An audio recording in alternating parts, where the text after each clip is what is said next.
चलिए आज हम लोग ऊष्मा के बारे में पढ़ते हैं। हीट, ताप और ऊष्मा। ऊष्मा का एसआई मात्रक क्या होता है? जूल होता है। ऊष्मा का एसआई मात्रक क्या हो जाएगा? तो ऊष्मा का एसआई मात्रक जूल होता है। ऊष्मा का सीजीएस पस्ती में मात्रक जो होता है ना, कैलोरी होता है। ऊष्मा का सीजीएस यानी कि सेंटीग्राम सेकेंड जो होता है ना पद्धति में, जो सीजीएस पद्धति में ऊष्मा का मात्रक क्या होता है? तो कैलोरी होता है। 1 किलो कैलोरी का मान कितना होता है? तो 1 किलो कैलोरी बराबर 4.186 गुना 10 के पावर 3 जूल होता है। ठीक है, 4.186 4.186 इंटू 10 के पावर 3 जूल जो होता है ना 1 किलो कैलोरी का मान होता है। एक ब्रिटिश थर्मल यूनिट में कितने कैलोरी होती है? तो 252 कैलोरी। एक ब्रिटिश थर्मल यूनिट में, एक BTHU, एक ब्रिटिश थर्मल यूनिट में कितना जो कैलोरी होता है? तो 252 कैलोरी होता है। 1 कैलोरी का मान कितना होता है? तो 4.186 जूल। 1 कैलोरी में कितना होता है? तो 1 कैलोरी बराबर 4.186 जूल होता है। और एक British thermal unit equal to कितना होता है? तो होता है 252 कैलोरी। ठीक है, ऊष्मा के विभिन्न मात्रकों को संबंधित, ऊष्मा के विभिन्न मात्रकों से संबंध 1 जूल। ठीक है, 1 जूल बराबर कितना होता है? तो 1 जूल बराबर होता है 0.24 कैलोरी। ठीक है, कितना होगा?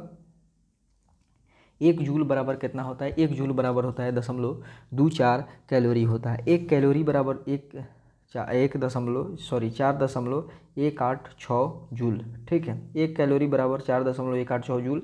1 जूल बराबर होता है 0.24 कैलोरी। 1 किलो कैलोरी 10 के पावर 3 से गुना कर देंगे, हो जाएगा। ठीक है, और एक British thermal unit equal to होता है कितना? 252 कैलोरी। ठीक है, आगे देखते हैं। तापमापी यानी कि थर्मोमीटर। तापमापी यानी कि थर्मोमीटर क्या है? तो थर्मामीटर। तो थर्मामीटर से क्या मापते हैं? तो तापमापी यंत्र है। थर्मामीटर क्या मापता है? तो ताप मापता है। द्रव्य तापमापी में कौन सा द्रव प्रयुक्त होता है? तो एल्कोहल या पारा। जो द्रव तापमापी, द्रव को मापने वाला जो द्रव तापमापी होता है, द्रव को मापने वाला तापमापी में कौन सा द्रव प्रयुक्त होता है? तो या तो एल्कोहल होगा और नहीं तो पारा होता है। एल्कोहल तापमापी का उपयोग किन प्रदेशों में होता है? तो एल्कोहल और जो में का प्रयोग होता है तापमापी में, द्रव तापमापी में और पारा का। तो एल्कोहल का कहाँ प्रयोग करेंगे और पारा का कहाँ प्रयोग करेंगे? ठीक है, तो एल्कोहल अति ठंडे प्रदेशों में, क्योंकि एल्कोहल का गलनांक या हिमांक अत्यंत निम्न होता है। Ethyl alcohol 114 degree Celsius. ठीक है, 114 डिग्री सेल्सियस होता है। तो एल्कोहल का ताप कितना होता है? तो 114 डिग्री सेल्सियस होता है उसका गलनांक या हिमांक। ठीक है, तो एल्कोहल तापमापी का प्रयोग कहाँ पर करेंगे हम? जहाँ पे ठंडे प्रदेश हैं वहाँ पे करेंगे, क्योंकि इसका गलनांक और हिमांक जो होता है ना, गलनांक या हिमांक कितना होता है? तो एथिल अल्कोहल है स्पेशली, तो 114 डिग्री सेल्सियस होता है। क्लिनिकल थर्मामीटर जो होता है ना, पारा तापमापी है। पारा जो मरकरी किस ताप पर जमता है? तो -39 डिग्री सेल्सियस तापमान पर पारा जम जाएगा। ठीक है, पारा किस ताप पर जमेगा? तो -39 डिग्री सेल्सियस पर जमता है। पारे का क्वथनांक का मान कितना होता है? तो -357 डिग्री सेल्सियस। ठीक है, -357 डिग्री सेल्सियस जो होता है ना, किसका मान होता है? तो पारे का तापमान होता है। ठीक है, पारे का क्वथनांक का मान कितना होगा? पारे का क्वथनांक जो होता है ना -357 डिग्री सेल्सियस होता है। ठीक है, आगे देखते हैं। उसके बाद में कह रहा है कि स्थिर आयतन गैस तापमापी, स्थिर आयतन गैस तापमापी में कौन सी गैस प्रयुक्त होती है? स्थिर आयतन गैस तापमापी में कौन सी गैस को का हम प्रयोग करते हैं? ठीक है, तो इसमें हाइड्रोजन गैस, दूसरा नाइट्रोजन, तीसरा हीलियम गैस का प्रयोग करते हैं। ठीक है, स्थिर आयतन गैस तापमापी में कौन सी गैस प्रयुक्त होती है? तो हाइड्रोजन, नाइट्रोजन तथा हीलियम, हाइड्रोजन, हीलियम तथा नाइट्रोजन का प्रयोग किया जाता है। -200 डिग्री सेल्सियस से 500 डिग्री सेल्सियस तक का तापमान किस तापमापी द्वारा मापा जाता है? तो हाइड्रोजन गैस तापमापी द्वारा। ठीक है, -200 डिग्री सेल्सियस से लेकर के 500 डिग्री सेल्सियस तक के तापमान को मापने के लिए हम हाइड्रोजन गैस तापमापी का प्रयोग करेंगे। वहीं -200 डिग्री सेल्सियस से नीचे के ताप मापने के लिए हीलियम गैस तापमापी, यानी कि हीलियम का प्रयोग करेंगे। -200 डिग्री सेल्सियस से नीचे जो होगा उसके लिए हीलियम, और -200 से 500 डिग्री सेल्सियस तक होगा तो उसके लिए हाइड्रोजन, और 1500 डिग्री सेल्सियस से ऊपर जाएंगे तो उसके लिए नाइट्रोजन गैस तापमापी का प्रयोग ठीक है, यानी सॉरी, तो 1500 डिग्री सेल्सियस तक के ताप को मापने के लिए हम किसका प्रयोग करेंगे, तो नाइट्रोजन गैस तापमापी का प्रयोग करते हैं। ताप युग्म तापमापी किस सिद्धांत पर कार्य करता है, तो सीबेक प्रभाव के सिद्धांत पर कार्य करता है। ताप युग्म तापमापी जो है किस सिद्धांत पर कार्य करेगा, तो सीबेक प्रभाव के सिद्धांत पर कार्य करता है। स्टीफन का नियम क्या है, तो स्टीफन का नियम है ई समानुपाती T4 के समानुपाती होता है। ठीक है, ई समानुपाती T4, ये क्या है, स्टीफन का नियम है। स्टीफन का नियम जो होता है ना, उत्सर्जित विकिरण की मात्रा समानुपाती होती है वस्तु के परम ताप के बराबर होती है। ठीक है, ई समानुपाती T4 जो होता है ना, स्टीफन का नियम है। ताप युग्म तापमापी जो होता है ना, सीबेक के प्रभाव पर के सिद्धांत पर आधारित है। स्टीफन का नियम क्या है, तो उत्सर्जित विकिरण की मात्रा, स्टीफन का नियम है कि उत्सर्जित विकिरण की मात्रा वस्तु के परम ताप के समानुपाती होता है, ई समानुपाती T4। ठीक है, आगे देखेंगे। आगे है कि संपूर्ण विकिरण उच्च तापमापी नियम पर आधारित होते हैं। ठीक है, कि संपूर्ण विकिरण उच्च तापमापी नियम पर किस नियम पर आधारित होता है, तो स्टीफन के नियम पर होता है। मैंने संपूर्ण विकिरण जो उच्च तापमापी है, संपूर्ण विकिरण उच्च तापमापी किस नियम पर आधारित है, तो स्टीफन के नियम पर। स्टीफन का नियम है ई समानुपाती T4। विन के विकिरण संबंधी विस्थापन नियम, एक विन वैज्ञानिक थे, उनके विकिरण संबंधी नियम क्या है, विकिरण संबंधी विस्थापन का नियम। तो सर्वाधिक ऊर्जा वाले विकिरण का तरंगदैर्घ्य तथा वस्तु के परम ताप का गुणनफल नियत रहता है। ठीक है, यानी कि लैम्डा एम और टी का गुणनफल होता है। ठीक है, सर्वाधिक ऊर्जा वाले विकिरण का तरंगदैर्घ्य विन के विकिरण संबंधी विस्थापन नियम क्या है, तो विन के विकिरण संबंधी विस्थापन नियम है कि सर्वाधिक ऊर्जा वाले विकिरण का तरंगदैर्घ्य लैम्डा एम, सर्वाधिक ऊर्जा वाले विकिरण का तरंगदैर्घ्य लैम्डा एम तथा वस्तु के परम ताप यानी कि टी टेम्परेचर का गुणनफल क्या होगा, नियत रहता है। ठीक है, उसके बाद में है कि प्रकाशिक उच्च तापमापी ऑप्टिकल पैरोमीटर किस सिद्धांत पर कार्य करता है, तो बीन के विकिरण संबंधी विस्थापन नियम पर। प्रकाशित उच्च तापमापी जो ऑप्टिकल पैरोमीटर है, जो प्रकाशित, अगर सिर्फ क्या कहेगा कि ताप युग्म तापमापी के सिद्धांत पर कार्य करेगा, तो ताप युग्म तापमापी जो होता है ना, वो होता है सीबेक प्रभाव पर नियम के आधार पर नियम करता है। और वहीं संपूर्ण विकिरण उच्च तापमापी जो होता है ना, स्टीफन के नियम पर। और प्रकाशित उच्च तापमापी जो होता है ना, प्रकाश वाला उच्च तापमापी, वो होता है बीन के नियम पर, के बीन के विकिरण संबंधी विस्थापन के नियम पर आधारित होता है। प्रकाशित उच्च तापमापी द्वारा किस तापमान को मापा जाता है, तो -800 से लेकर के 2700 डिग्री सेल्सियस, इसे बीन विकिरण संबंधी विस्थापन नियम के नाम से भी जाना जाता है। तो -800 डिग्री सेल्सियस से लेकर के 2700 डिग्री सेल्सियस तक के मापने के लिए हम विन पैरोमीटर का प्रयोग करेंगे, उच्च यानी कि प्रकाशित उच्च तापमापी का प्रयोग करेंगे। तो हमने हाइड्रोजन पढ़ा, हीलियम पढ़ा। तो हीलियम का क्या होता है, तो हीलियम जिसमें भरा रहता है, हीलियम तापमापी, तो उससे हम -200 डिग्री सेल्सियस से नीचे के तापमान को मापते हैं। वहीं -200 से लेकर के 500 डिग्री सेल्सियस के हाइड्रोजन है, वो 1500 डिग्री सेल्सियस तक होगा, तो उसके लिए नाइट्रोजन होता है। अब -800 डिग्री सेल्सियस से लेकर के 2700 डिग्री सेल्सियस तक के बीच के नापेंगे, तो उसके लिए हम प्रकाशिक उच्च तापमापी की जरूरत होती है, जिसका खोजकर्ता बीन थे। संपूर्ण विकिरण उच्च तापमापी जो होता है द्वारा, संपूर्ण विकिरण उच्च तापमापी टोटल रेडिएशन पैरोमीटर के द्वारा किस ताप तक का मापन किया जाता है। ठीक है, तो संपूर्ण विकिरण उच्च तापमापी द्वारा -8 डिग्री सेल्सियस से लेकर के 3000 डिग्री सेल्सियस तक मापते हैं, जो स्टीफन के नियम पर आधारित है। स्टीफन का नियम, तो ताप युग्म तापमापी किसका नियम है, तो सीबेक का नियम है, ताप युग्म तापमापी। उसके बाद में है कि संपूर्ण विकिरण उच्च तापमापी किसका है, -800 डिग्री सेल्सियस से लेकर के 3000 डिग्री सेल्सियस तक मापेंगे, यह है स्टीफन का नियम। और वहीं प्रकाशिक उच्च तापमापी है, तो किसका है, तो वो है हमारे विन साहब के। ठीक है, आगे देखते हैं। ठीक है, उसके बाद में हम देखते हैं ताप मापन के पैमाने। ताप मापन के पैमाने क्या है, तो सेल्सियस स्केल होता है, 4 ताप पैमाना होता है, सेल्सियस, फ़ारेनहाइट, रोमर और केल्विन। तो सेल्सियस को C से प्रतीक होगा, फ़ारेनहाइट का F, रोमन का R और केल्विन का K होता है। ठीक है, तो आविष्कारक, सेल्सियस स्केल के सेल्सियस, फ़ारेनहाइट के फ़ारेनहाइट, रोमन के रोमर और केल्विन के केल्विन। क्वथनांक इसका 100 डिग्री सेल्सियस होता है, सेल्सियस का 100 डिग्री सेल्सियस क्वथनांक और हिमांक 0 डिग्री सेल्सियस। ठीक है, उसके बाद में फ़ारेनहाइट का क्वथनांक 212 होता है और हिमांक जो होता है ना 32 डिग्री सेल्सियस होता है, हिमांक और कथनांक, ठीक है।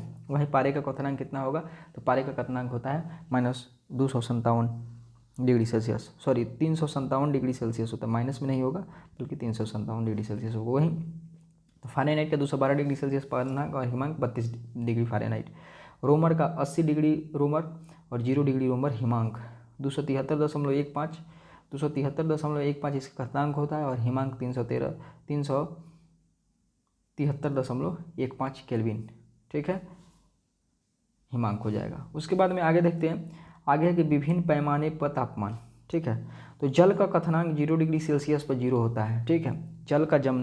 जल का जमना क्या होगा, 0 डिग्री सेल्सियस पर 0 होगा, फ़ारेनहाइट में 32 होगा तथा केल्विन में 273 होता है, ठीक है।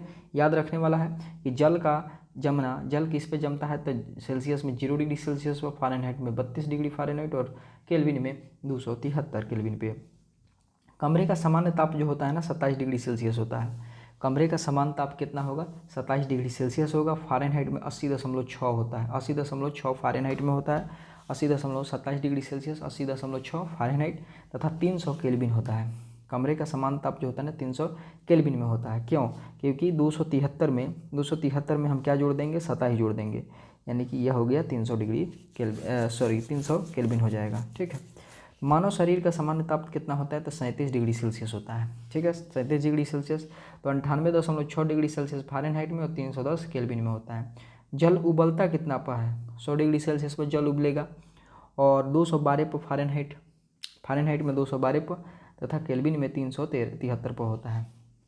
100, 212, 373 पर। कमरे का सामान्य ताप 27 डिग्री सेल्सियस, 80.6 और 300 केल्विन होता है, ठीक है। ऊष्मा का संचरण, तो ऊष्मा की वह मात्रा जो पदार्थ के एकांक द्रव्यमान में एकांक ताप वृद्धि उत्पन्न करती है उसे पदार्थ की विशिष्ट ऊष्मा कहते हैं। तो पदार्थ की विशिष्ट ऊष्मा क्या है, तो ऊष्मा की वह मात्रा जो पदार्थ के एकांक द्रव्यमान में, ऊष्मा की वह मात्रा जो पदार्थ के द्रव्यमान के, जो पदार्थ के एकांक द्रव्यमान में एकांक ताप वृद्धि उत्पन्न करती है, तो वही पदार्थ की विशिष्ट ऊष्मा कहलाती है। द्रव्यमान में जो ताप उत्पन्न करेगा, द्रव्यमान में एक एकांक द्रव्यमान में एकांक ताप वृद्धि करेगा, तो उसी को हम पदार्थ की विशिष्ट ऊष्मा कहते हैं, ठीक है। एम द्रव्यमान में ठीठा ताप वृद्धि करने के लिए आवश्यक ऊष्मा की मात्रा क्या होगी, तो एम द्रव्यमान में ठीठा ताप, ठीक है, एम द्रव्यमान में ठीठा ताप वृद्धि करने के लिए आवश्यक ऊष्मा की मात्रा क्या होगी, तो Q = mc, यानी कि m क्या है, द्रव्यमान है, और c ठीठा, यानी कि c पदार्थ की विशिष्ट ऊष्मा होगी, या c = पदार्थ की विशिष्ट ऊष्मा = Q/m थीटा। Q/ क्या हो जाएगा, m थीटा हो जाएगा, ठीक है, Q/m थीटा। c जो होता है ना क्या हो जाएगा, पदार्थ की विशिष्ट ऊष्मा जो होता है ना c = Q/m थीटा। विशिष्ट ऊष्मा का ऐसा ही मात्रा क्या होता है, तो जूल पर केजी केल्विन, ठीक है। तो विशिष्ट ऊष्मा का ऐसा ही मात्रक कहता है, विशिष्ट ऊष्मा का ऐसा ही मात्रक होता है जूल पर केजी केल्विन होता है, जूल पर केजी केल्विन। विशिष्ट ऊष्मा का ऐसा ही मात्रक जूल पर केजी केल्विन होता है। 1 ग्राम जल का ताप 1 डिग्री सेल्सियस बढ़ाने के लिए कितने कैलोरी ऊष्मा की आवश्यकता होती है, तो 1 कैलोरी। 1 ग्राम जल का ताप 1 डिग्री सेल्सियस बढ़ाने के लिए कितने कैलोरी ऊष्मा की आवश्यकता होती है, तो 1 कैलोरी। जल की विशिष्ट ऊष्मा कितनी होती है, तो 1 कैलोरी पर ग्राम डिग्री सेल्सियस। जल की विशिष्ट ऊष्मा कितनी होती है, तो 1 कैलोरी, 1 ग्राम जल का तापमान 1 डिग्री सेल्सियस बढ़ाने के लिए 1 कैलोरी ताप की आवश्यकता होती है ऊष्मा की। वहीं जल की विशिष्ट ऊष्मा कितनी होती है, तो जल की विशिष्ट ऊष्मा जो होती है ना 1 कैलोरी बटा ग्राम डिग्री सेल्सियस होता है, ठीक है।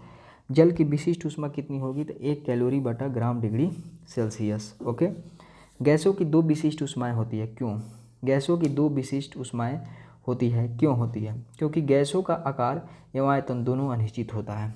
गैसों के 2 विशिष्ट ऊष्माएँ होती है, क्यों, क्योंकि उसका आकार और आयतन दोनों अनिश्चित होता है। ऊष्मीय प्रसार का क्रम होता है, तो सबसे ज़्यादा ऊष्मीय प्रभाव किस में होता है, तो गैस में होगा, उसके बाद में द्रव में होता है और ठोस में होता है। ऊष्मीय प्रसार क्रम होता है सबसे अधिक गैस, द्रव और ठोस में। रेखीय प्रसार गुणांक अल्फा, रेखीय प्रसार गुणांक क्या है, अल्फा है।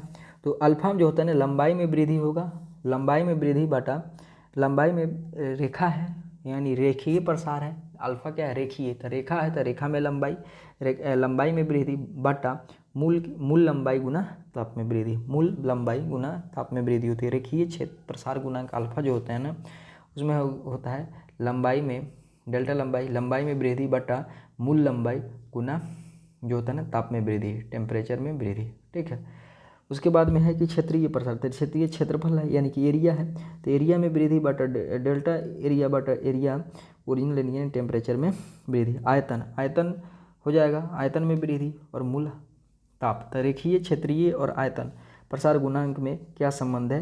तो 1:2:3 का अल्फा बीटा और गामा, अल्फा बीटा और गामा दोनों में क्या है? रेखीय प्रसार, क्षेत्रीय प्रसार और आयतनीय प्रसार में 1:2:3 के अनुपात में होता है। ऊष्मा का संचरण, ऊष्मा का संचरण जो होता है ना, ऊष्मा संचरण की कितनी विधियां होती है? तो ऊष्मा के संचरण की कितनी विधियां हैं? तो 3 विधियां होती है, चालन, संवहन और विकिरण।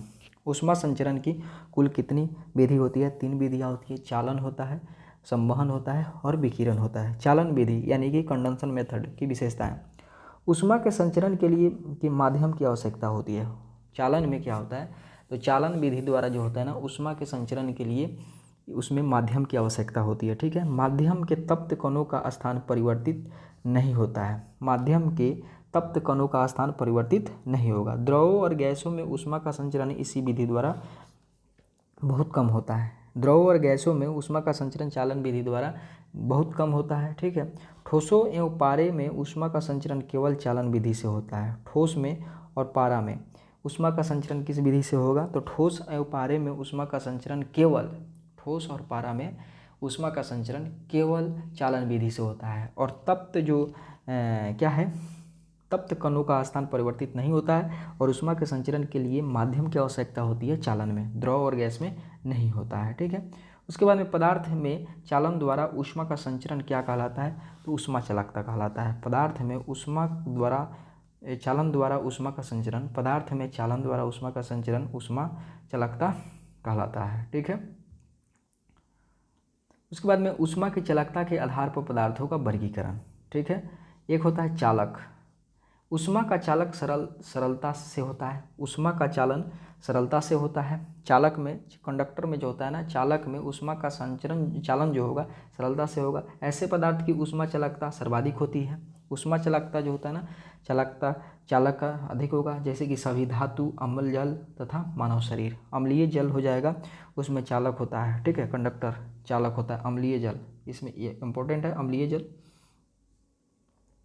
तो कंडक्टर में ऊष्मा का चालन जो होता है ना सरल रूप से होता है। ऐसे पदार्थ की ऊष्मा चालकता सर्वाधिक होती है, जैसे सभी धातु हो जाएंगे, अम्लीय जल हो जाएगा, मानव शरीर हो जाएगा। कुचालक, ऊष्मा का चालन बहुत कम या न के बराबर होता है। ठीक है, उदाहरण के लिए लकड़ी हो जाएगा, कांच हो जाएगा, सिलिका, कपड़ा, सिलिका भी हो जाएगा, सिलिका में नहीं जाएगा, लकड़ी, कांच, सिलिका, कपड़ा, ऊन, रबड़ इत्यादि। ऊष्मारोधी यानी कि थर्मल इंसुलेटर, ऊष्मा का संचरण बिल्कुल नहीं होता है। ठीक है, कुचालक में तो थोड़ा बहुत हो सकता है, लेकिन ऊष्मारोधी जो होता है थर्मल इंसुलेटर हो जाएगा। ऊष्मारोधी, तो इसमें जो होता है ना ऊष्मा का संचरण बिल्कुल नहीं होता है, जैसे कि एबोनाइट, एस्बेस्टस इत्यादि। एबोनाइट और एस्बेस्टस इंपॉर्टेंट है, ऊष्मारोधी है। ऊष्मारोधी कौन है? थर्मल इंसुलेटर कौन है? तो ऊष्मा का संचरण बिल्कुल नहीं होता है, इसमें ऊष्मा का संचरण जो होता है ना बिल्कुल नहीं है, तो एस्बेस्टस और एबोनाइट होता है। गैसों और द्रव्यों में ऊष्मा का संचरण जो होता है ना संवहन विधि के द्वारा होता है। पृथ्वी का वायुमंडल किस विधि द्वारा गर्म होता है? तो वो होता है संवहन विधि द्वारा गर्म होता है। ठीक है, किस विधि द्वारा गर्म होता है? तो वो होता है संवहन विधि द्वारा ही गर्म होता है। ठीक है, आगे देखते हैं। उसके बाद में है कि निर्वात में ऊष्मा का संचरण किस विधि द्वारा होता है? निर्वात में ऊष्मा का संचरण किस विधि द्वारा होगा? तो विकिरण द्वारा। ठीक है, ऊष्मा का संचरण बिना किसी माध्यम के प्रकाश की वेग से सीधी रेखा में होता है। तो निर्वात में ऊष्मा का संचरण किससे? विकिरण द्वारा होगा और सीधी रेखा में होता है, इसके लिए माध्यम की आवश्यकता नहीं होती है। पृथ्वी तक सूर्य की ऊष्मा किस विधि द्वारा पहुंचती है? तो पृथ्वी तक जो होता है ना सूर्य की ऊष्मा जो होता है ना विकिरण विधि के द्वारा पहुंचेगा। 100 डिग्री सेल्सियस की वाष्प द्वारा उत्पन्न जलन उसी ताप के पानी द्वारा उत्पन्न जलन से अधिक गंभीर होता है, क्योंकि वाष्प में गुप्त ऊष्मा अधिक होती है। 100 डिग्री सेल्सियस की वाष्प द्वारा उत्पन्न जल जलन उसी ताप के पानी द्वारा उत्पन्न जलन से अधिक गंभीर होता है, क्योंकि आपके वाष्प की गुप्त ऊष्मा जो होती है ना, क्योंकि गुप्त ऊष्मा सर्वाधिक होती है। सेंटीग्रेड और फ़ारेनहाइट पैमाने का संबंध सूत्र क्या होता है? तो C/F C/5 यानी कि C कितना हो जाएगा 100 = F-32 F-32 = 180। तो ये हो जाएगा 180 का 9 और ये हो जाएगा 5। तो इसलिए ये जो होता है ना आपका C/5 F-32, ठीक है। उसके बाद में है कि ठंडे प्रदेशों में पारे के स्थान पर एल्कोहल द्रव तापमापी का प्रयोग किया जाता है, क्योंकि एल्कोहल का गलनांक जो होता है ना निम्न होता है। गलनांक का हिमांक जो होता है ना कम होता है। कितना कम होता है? 114 डिग्री सेल्सियस पर होता है। ठंडे प्रदेशों में पारे के स्थान पर एल्कोहल का प्रयोग करते हैं। क्यों? क्योंकि एल्कोहल का गलनांक या हिमांक जो होता है ना अत्यंत कम होता है, ठीक है। -114 डिग्री सेल्सियस से कितना होता है? -114 डिग्री सेल्सियस होता है, ठीक है। आगे देखते हैं। आगे है कि स्वचालित इंजनों में हिमरोधी के लिए किसका प्रयोग किया जाता है? तो एथिलीन ग्लाइकोल का प्रयोग करते हैं, ठीक है। स्वचालित इंजनों में, स्वचालित जो स्वयं से चलने वाले इंजन है उसमें हिमरोधी के लिए किसका प्रयोग किया जाता है? तो एथिलीन ग्लाइकोल का। एथिलीन ग्लाइकोल का प्रयोग हम कब करते हैं? तो वो करते हैं हम हिमरोधी में। परम शून्य ताप होता है सैद्धांतिक रूप से न्यूनतम संभव तापमान। परम शून्य ताप का मान क्या है? एकदम न्यूनतम जो सैद्धांतिक रूप से जो होता है ना न्यूनतम संभव तापमान को परम शून्य तापमान कहते हैं, ठीक है। उसके बाद में किसी पदार्थ को गर्म करने पर क्या घटित होता है? तो किसी पदार्थ को अगर हम गर्म कर रहे हैं तो आयतन इसका बढ़ेगा और घनत्व घटता है। किसी पदार्थ को गर्म करने पर क्या होता है? तो आयतन बढ़ता है तथा घनत्व क्या होता है? इसका घनत्व घटता है। थर्मोस्टेट यंत्र के क्या कार्य हैं? तो थर्मोस्टेट यंत्र के कार्य है ताप क्रम का स्थिरीकरण करना। थर्मोस्टेट यंत्र जो होता है ना उसे ताप क्रम का जो होता है ना थर्मोस्टेट यंत्र के कार्य क्या हैं? तो थर्मोस्टेट यंत्र के कार्य जो होते हैं ना वह सामान्य तापमान को बनाए क्या कर तापमान की स्थिरता, तापक्रम का स्थिरता थर्मोस्टेट यंत्र कर जाता है। रेफ्रिजरेटर में जो थर्मोस्टेट का कार्य क्या है? तो एक समान ताप बनाए रखता है। तो थर्मोस्टेट जो होता है ना रेफ्रिजरेटर में एक समान तापमान बनाए रखने के लिए प्रयोग किया जाता है। सीले बिस्किटों को फ्रिज के अंदर रखने पर वह कुरकुरे हो जाते हैं। क्यों? क्योंकि आर्द्रता अवशोषित होकर के द्रव रूप से बाहर निकल जाती है। सिले हुए बिस्किटों को फ्रिज के अंदर यानी कि जो मुरझाया हुआ बिस्किट है अगर फ्रिज में रख देंगे तो कुरकुरा हो जाएगा। तो क्या होगा? क्योंकि आर्द्रता जो होता है ना अवशोषित होकर के द्रव के रूप में बाहर आ जाती है, ठीक है। बर्फ़ का टुकड़ा पेय को ठंडा बनाए रखता है। क्यों? क्योंकि पेय से गुप्त ऊष्मा प्राप्त कर बर्फ़ पिघलने लगती है तथा ऊष्मा का ह्रास होने से पेय ठंडा हो जाता है, ठीक है। क्योंकि पेय में जो गुप्त ऊष्मा है बर्फ़ का टुकड़ा पेय को ठंडा रखता है। क्यों? क्योंकि पेय में जो गुप्त ऊष्मा है वह क्या करेगा आपका गुप्त ऊष्मा प्राप्त करके बर्फ़ क्या होता है पिघलने लगता है जिससे उसमें ह्रास होता है और ये ठंडा जो होता है होने से पेय ठंडा हो जाता है। ओके, आगे देखते हैं। आगे है कि रेफ्रिजरेटर में खाद्य पदार्थ ताज़ा रखने के लिए सुरक्षित तापमान कितना होगा? 4 डिग्री सेल्सियस होता है। बड़े शीतगृह संयंत्र प्रशीतक के रूप में अमोनिया का प्रयोग करते हैं, जबकि घरेलू प्रशीतक CFC क्लोरोफ्लोरोकार्बन का प्रयोग करते हैं। बड़े शीतगृह जो संयंत्र प्रशीतक के रूप में, बड़े शीतगृह जो एयर वाला है क्या बोलते हैं आपका AC जो है, तो उसमें जो होता है ना किसका प्रयोग किया जाता है? अमोनिया का प्रयोग किया जाता है। बड़े शीतगृह संयंत्र प्रशीतक के रूप में किसका प्रयोग करेंगे? अमोनिया का। लेकिन घरेलू प्रशीतक के रूप में CFC का प्रयोग किया जाता है। बड़े शीतगृह संयंत्र प्रशीतक में प्रयुक्त अमोनिया को किस ताप व दाब पर द्रवित किया जाता है? उच्च दाब व परिवेश ताप पर। बड़े शीतगृह में जो संयंत्र में प्रशीतक में प्रयुक्त अमोनिया को किस ताप पर दाब पर द्रवित किया जाता है? तो अमोनिया को जो होता है ना किस ताप और दाब पर द्रवित करेंगे? तो उच्च दाब और परिवेश ताप पर। रेफ्रिजरेटर के संबंध में सत्य कथन बताइए। यदि फ्रीजर पर बर्फ़ इकट्ठी होती है तो रेफ्रिजरेटर में शीतलन बुरी तरह से प्रभावित होता है। बर्फ़ एक दुर्बल चालक होता है। देखिए रेफ्रिजरेटर के संबंध में कथन होता है। यदि फ्रीजर पर बर्फ़ इकट्ठी होती है तो रेफ्रिजरेटर में शीतलन बुरी तरह प्रभावित हो जाता है। बर्फ एक क्या है? दुर्बल चालक है। बर्फ जो होता है ना एक दुर्बल चालक होता है। कृष्ण छिद्र ब्लैक होल के संबंध में सत्य कथन। कृष्ण छिद्र एक ऐसा खगोलीय अस्तित्व है जिसे दूरबीन से नहीं देखा जा सकता। जो ब्लैक होल जो है ना उसे हम दूरबीन से नहीं देख सकते हैं। कृष्ण छिद्र यानी ब्लैक होल पर गुरुत्वीय क्षेत्र इतना प्रबल होता है कि यह प्रकाश को भी बच निकलने नहीं देता है। तो ब्लैक होल ऐसा है कि इसका गुरुत्वीय क्षेत्र जो का इतना प्रबल होता है, इसका गुरुत्वीय क्षेत्र जो होता है ना चुंबकीय गुरुत्व क्षेत्र इलेक्ट्रिक एरिया जो होता है ना वह इतना प्रबल होता है कि प्रकाश को भी यह अपने अंदर डाल लेता है। अंतरिक्ष आधारित सौर ऊर्जा के संबंध में सत्य कथन। अंतरिक्ष आधारित सौर ऊर्जा जो होता है ना संबंध, अंतरिक्ष आधारित सौर ऊर्जा को ऐसा सुझाया जाता है राष्ट्रीय लक्ष्य बनाना चाहिए।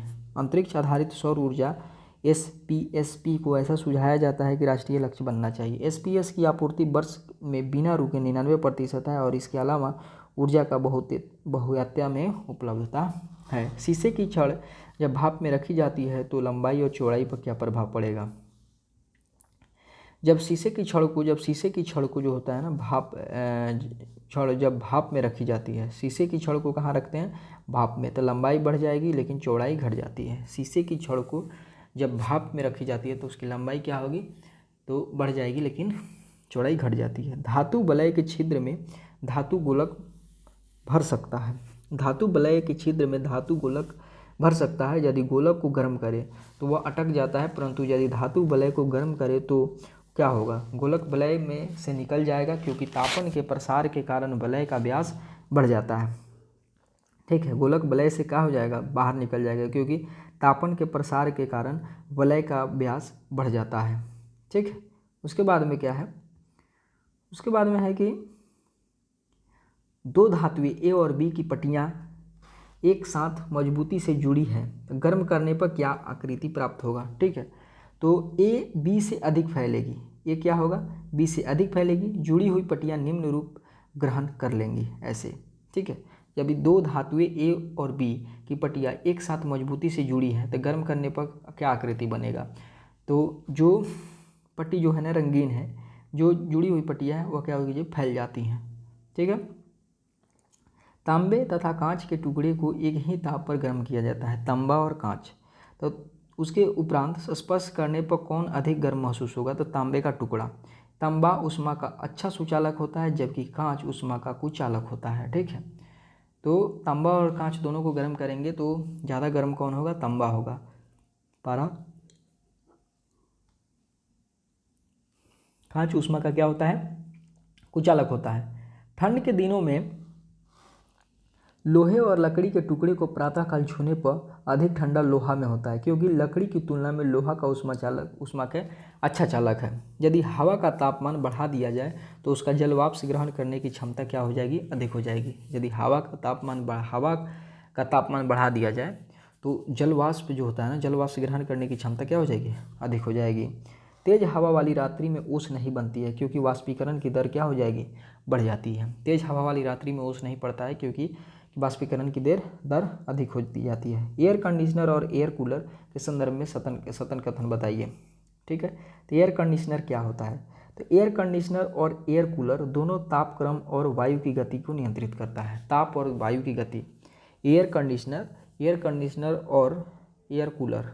ठीक है, एयर कंडीशनर और एयर कूलर दोनों जो होता है ताप और वायु को नियंत्रित करते हैं। एयर कंडीशनर आर्द्रता नियंत्रित करता है और एयर कूलर आर्द्रता को नियंत्रित नहीं करता है। ठीक है, तो एयर कंडीशनर जो होता है ना, एयर कंडीशनर और एयर कूलर दोनों जो होता है ना क्या ताप और वायु की गति को नियंत्रित करते हैं। ठीक है, तो एयर कूलर आर्द्रता को नियंत्रित नहीं करता है, बल्कि एयर कंडीशनर आर्द्रता जो होता है ना आर्द्रता को नियंत्रित करता है। ठीक है, एयर कंडीशनर। डेजर्ट कूलर के शीतलन की प्रक्रिया किस पर आधारित होती है? तो पानी के वाष्पीकरण द्वारा वायु की शीतलन प्रक्रिया पर। डेजर्ट कूलर के शीतलन की प्रक्रिया किस पर आधारित होती है? तो पानी के वाष्पीकरण द्वारा वायु की शीतलन प्रक्रिया पर। ठीक है, सेल्सियस, केल्विन, फ़ारेनहाइट और रोमर पैमाने के बीच का परस्पर संबंध C - 0/100। उसके बाद में K केल्विन 273/100 बराबर F-32/180 बराबर R-0/80। ठीक है। ताप अपघटन और प्लाज्मा गैसीकरण प्रक्रिया द्वारा किसका उत्पादन किया जाता है? तो अपशिष्टों का पुनर्चक्रण कर स्वच्छ ऊर्जा का। ताप अपघटन और प्लाज्मा, ताप अपघटन हो गया और प्लाज्मा गैसीकरण प्रक्रिया द्वारा किसका उत्पादन किया जाता है? तो अपशिष्टों का पुनर्चक्रण कर स्वच्छ ऊर्जा का। ठीक है, अपशिष्टों का पुनर्चक्रण कर स्वच्छ ऊर्जा का। सही कथन। वातानुकूलक में कक्ष वायु से वाष्पित कुंडली में ऊष्मा का निष्कर्षण होता है तथा द्रवित कुंडली पर ऊष्मा का निरसन होता है। ठीक है, सही कथन है कि वातानुकूलक में कक्ष वायु से वाष्पित कुंडली में, वातानुकूलक में कक्ष वायु से वाष्पित कुंडली में ऊष्मा का निष्कर्षण होता है। ऊष्मा का क्या हो जाएगा? निष्कर्षण होगा तथा द्रवित कुंडली पर ऊष्मा का निरसन होता है। ठीक है, जब पानी को 0 डिग्री सेल्सियस से 10 डिग्री सेल्सियस तक गर्म किया जाता है तो पानी के आयतन पर क्या मान होगा? तो पहले आयतन घटता है और फिर क्या हो जाएगा? बढ़ता है। जब पानी को 0 डिग्री सेल्सियस से 10 डिग्री सेल्सियस तक गर्म करेंगे तो पानी के आयतन पर क्या प्रभाव पड़ेगा? तो पहले घटेगा फिर बढ़ना चालू हो जाता है। ठीक है, उसके बाद में प्रेशर कुकर में खाना जल्दी पकता है क्योंकि अधिक दाब के कारण पानी का क्वथनांक बढ़ जाता है। अधिक दाब के कारण क्या होता है? तो पानी के तापमान बढ़ जाता है। ठीक है, उसके बाद में आगे देखते हैं। आगे है कि गीले कपड़े सुखाने की आर्द्रता स्थिति क्या होती है? तो है कि गीले कपड़े सुखाने की आर्द्रता स्थिति क्या होती है? तो 20% आर्द्रता तथा 60 डिग्री सेल्सियस तापक्रम होता है। गीले कपड़े सुखाने की आर्द्रता स्थिति क्या होती है? तो 20% आर्द्रता तथा 60 डिग्री सेल्सियस तापक्रम होता है। ऊनी कपड़े के संबंध में सत्य कथन। ऊनी वस्त्र हमें गर्म रखते हैं। ऊनी वस्त्र एक विशेष प्रकार के प्रोटीन के बने होते हैं जो ऊष्मा का क्या होता है? कुचालक होता है। जल के आयतन में क्या परिवर्तन होगा यदि तापमान 9 डिग्री सेल्सियस से 3 डिग्री सेल्सियस कर दिया जाए? तो सबसे पहले तापमान क्या होगा? आयतन पहले घटेगा और बाद में बढ़ेगा। यदि आयतन जल के आयतन में क्या परिवर्तन होगा यदि तापक्रम 9 डिग्री सेल्सियस से 3 डिग्री सेल्सियस करेंगे? तो क्या होगा? पहले क्या होगा? आयतन बढ़ेगा और फिर पहले आयतन घटता है और फिर बढ़ता है। ठीक है, पहले आयतन क्या हो जाएगा? बढ़ेगा और बाद में आयतन कम हो जाएगा। ठीक है, एक सेकेंड। जल के आयतन में क्या परिवर्तन होगा यदि तापक्रम 9 डिग्री सेल्सियस से 3 डिग्री सेल्सियस कर दिया जाए? पहले आयतन जो होता है ना घटेगा फिर बाद में बढ़ता है। वैसे ही 0 डिग्री सेल्सियस से 10 डिग्री सेल्सियस तक गर्म करेंगे तो पानी के आयतन का मान भी पहले क्या होता है? घटता है फिर बढ़ता है। पानी से भारी डाट लगी बोतल जमने पर टूट जाता है। ठीक है, क्यों? क्योंकि पानी से जमने पर बर्फ़ का आयतन क्या हो जाएगा? बढ़ जाता है। बर्फ़ का आयतन क्या होता है? बढ़ जाता है। मनुष्य आर्द्रता और गर्मी से परेशानी अनुभव करता है। क्यों? क्योंकि पसीना आर्द्रता के कारण वाष्पित नहीं होता है। मनुष्य आर्द्रता या गर्मी से परेशानी महसूस करता है क्योंकि आर्द्रता जो होती है ना, क्योंकि पसीना आर्द्रता के कारण वाष्पित नहीं हो पाता है। गर्मी के मौसम में पंखा आराम का बोध कराता है। क्यों? क्योंकि हमारा पसीना अधिक गति से वाष्पित होता है। गर्मी के मौसम में पंखा आराम देता है क्योंकि वह हमारे शरीर के जो पसीना है उसको जल्दी वाष्पित कर लेता है। उबलता हुआ पानी भाप गर्म हवा तथा सूर्य की किरणें में से किससे अधिक ज्वलन पैदा होगा? तो भाप से, क्योंकि भाप की गुप्त ऊष्मा 540 कैलोरी होती है। उबलता हुआ पानी भाप गर्म हवा तथा सूर्य की किरणें में से किस में अधिक ज्वलन पैदा होता है? तो भाप में होता है क्योंकि इसका 540 भाप की गुप्त ऊष्मा कितनी होती है? तो 540 कैलोरी होती है। किस गिलास बर्तन का उपयोग माइक्रोवेव ओवन में किया जाता है? तो बोरोसिलिकेट गिलास का, क्योंकि अत्यधिक ऊष्मा प्रतिरोधी होती है। किस गिलास का प्रयोग माइक्रोवेव ओवन में किया जाता है? तो माइक्रोवेव ओवन में किसका प्रयोग करेंगे हम? बोरोसिलिकेट गिलास का। बोरोसिलिकेट गिलास का प्रयोग हम किस में करते हैं? तो माइक्रोवेव ओवन में करते हैं क्योंकि यह अत्यधिक ऊष्मा प्रतिरोधी होता है। ठीक है, बुरादे से ढकी हुई बर्फ़ जल्दी से नहीं पिघलती है, क्यों? क्योंकि बुरादा ऊष्मा का क्या हो जाएगा? कुचालक होता है। बुरादे से ढकी हुई बर्फ़ जल्दी नहीं पिघलती है, क्योंकि बुरादा जो होता है ना, बुरादा ऊष्मा का कुचालक होता है। किसी पदार्थ में किसकी उपस्थिति के कारण वह विद्युत का सुचालक होता है? तो मुक्त इलेक्ट्रॉन की उपस्थिति के कारण, ठीक है। किसी पदार्थ में किसकी उपस्थिति के कारण वह विद्युत का सुचालक बनता है? तो मुक्त इलेक्ट्रॉन की उपस्थिति के कारण। तांबा, सीसा, पारा, जस्ता में से कौन ऊष्मा का सबसे अधिक कुचालक होता है? तो कुचालक होगा कौन? तो सीसा होता है। जल, पारा, बेंजीन, चमड़ा में से कौन ऊष्मा का सर्वाधिक उत्तम चालक है? तो पारा है, ठीक है। जल, पारा, बेंजीन तथा चमड़ा में से ऊष्मा का सर्वाधिक चालक कौन होगा? तो वह पारा होता है। मोटर कार में शीतलन तंत्र यानी कि रेडिएटर किस सिद्धांत पर कार्य करता है? तो संवहन सिद्धांत पर कार्य करता है। मोटर कार में शीतलन तंत्र जो आपका रेडिएटर है वह किस सिद्धांत पर कार्य करेगा? तो संवहन के सिद्धांत पर कार्य करता है, ठीक है। मोटर गाड़ियों के इंजन को ठंडा रखने के लिए किसका प्रयोग करेंगे? रेडिएटर का प्रयोग करते हैं। बादल आच्छादित रातें स्वच्छ आकाश वाली रातों से अधिक गर्म होती है। बादल आच्छादित रातें क्यों होती है गर्म? क्योंकि बादल पृथ्वी तथा हवा में होने वाले विकिरण को वायुमंडल से बाहर जाने से रोकता है। बादल आच्छादित रातें स्वच्छ आकाश वाली रातों से अत्यधिक गर्म होती है। स्वच्छ आकाश वाली रातों से अधिक गर्म होती है, क्यों? क्योंकि बादल जो होता है ना, पृथ्वी तथा हवा से होने वाले विकिरण को वायुमंडल से बाहर नहीं जाने देता है।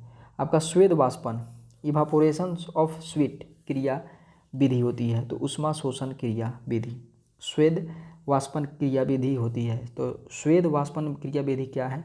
तो वह उष्मा शोषक क्रिया विधि है। स्वेद वाष्पन इवापोरेशन ऑफ स्वीट क्रिया विधि क्या है? तो वह है उष्मा शोषक क्रिया विधि, ठीक है। उसके बाद में है कि जब विद्युत ऊर्जा गति में परिवर्तित होती है, में परिवर्तित होती है तब क्या होता है? तो उष्मा का कोई भी हानि नहीं होता है। ऐसा ऊर्जा संरक्षण के नियम के तहत होता है। जब विद्युत ऊर्जा जो गति ऊर्जा में बदलेगा तो उष्मा का कोई हानि नहीं होगा। रेफ्रिजरेटर के दरवाजे के कुछ घंटे के लिए खुला छोड़ देने पर कमरे का तापमान क्या हो जाएगा? बढ़ जाएगा। थर्मस बोतल की दीवारें पर किसकी परत चढ़ी होती है? तो रजत की परत चढ़ी होती है। थर्मस बोतल की दीवारों पर किसकी परत चढ़ेगी? तो चांदी यानी कि चांदी की रजत की परत चढ़ी रहती है। क्रायोजेनिक तापमान का क्या होता है? तो अति न्यून तापमान -150 डिग्री सेल्सियस से कम ताप। क्रायोजेनिक तापमान क्या होता है? तो क्रायोजेनिक जो होता है ना, क्रायोजेनिक तापमान जो होगा कितना होता है? क्रायोजेनिक जो होता है ना तापमान कितना होता है? तो एक -150 डिग्री सेल्सियस से भी कम होता है। क्रायोजेनिक अति न्यून तापमान होता है क्रायोजेनिक तापमान। क्रायोजेनिक इंजन होता है अति निम्न तापमान पर भरे गए ईंधनों को सहजता से उपभोग करने वाला इंजन, ठीक है। क्रायोजेनिक इंजन क्या होता है? तो क्रायोजेनिक इंजन होता है अति निम्न ताप पर भरे गए ईंधनों का सहजता से उपयोग करने वाला इंजन, ठीक है। एक ग्राम बर्फ को 0 डिग्री सेल्सियस ताप से वाष्प में परिवर्तित करने के लिए कितनी ऊष्मा की आवश्यकता होती है? तो 720 कैलोरी, ठीक है। 1 ग्राम बर्फ को 0 डिग्री सेल्सियस ताप से वाष्प में परिवर्तित करने के लिए कितनी ऊष्मा की आवश्यकता हुई? तो 720 कैलोरी। चाय के प्याले में चाय को 90 डिग्री सेल्सियस से 80 डिग्री सेल्सियस तक ठंडा होने में 1 मिनट का समय लगता है। तो 70 डिग्री सेल्सियस से 60 डिग्री सेल्सियस तक ठंडा होने में कितना लगेगा? तो 1 मिनट से अधिक लगेगा। कितना लगेगा? तो 1 मिनट से अधिक लगेगा। सही सुमेलित कीजिए। जल का क्वथनांक कितना होता है?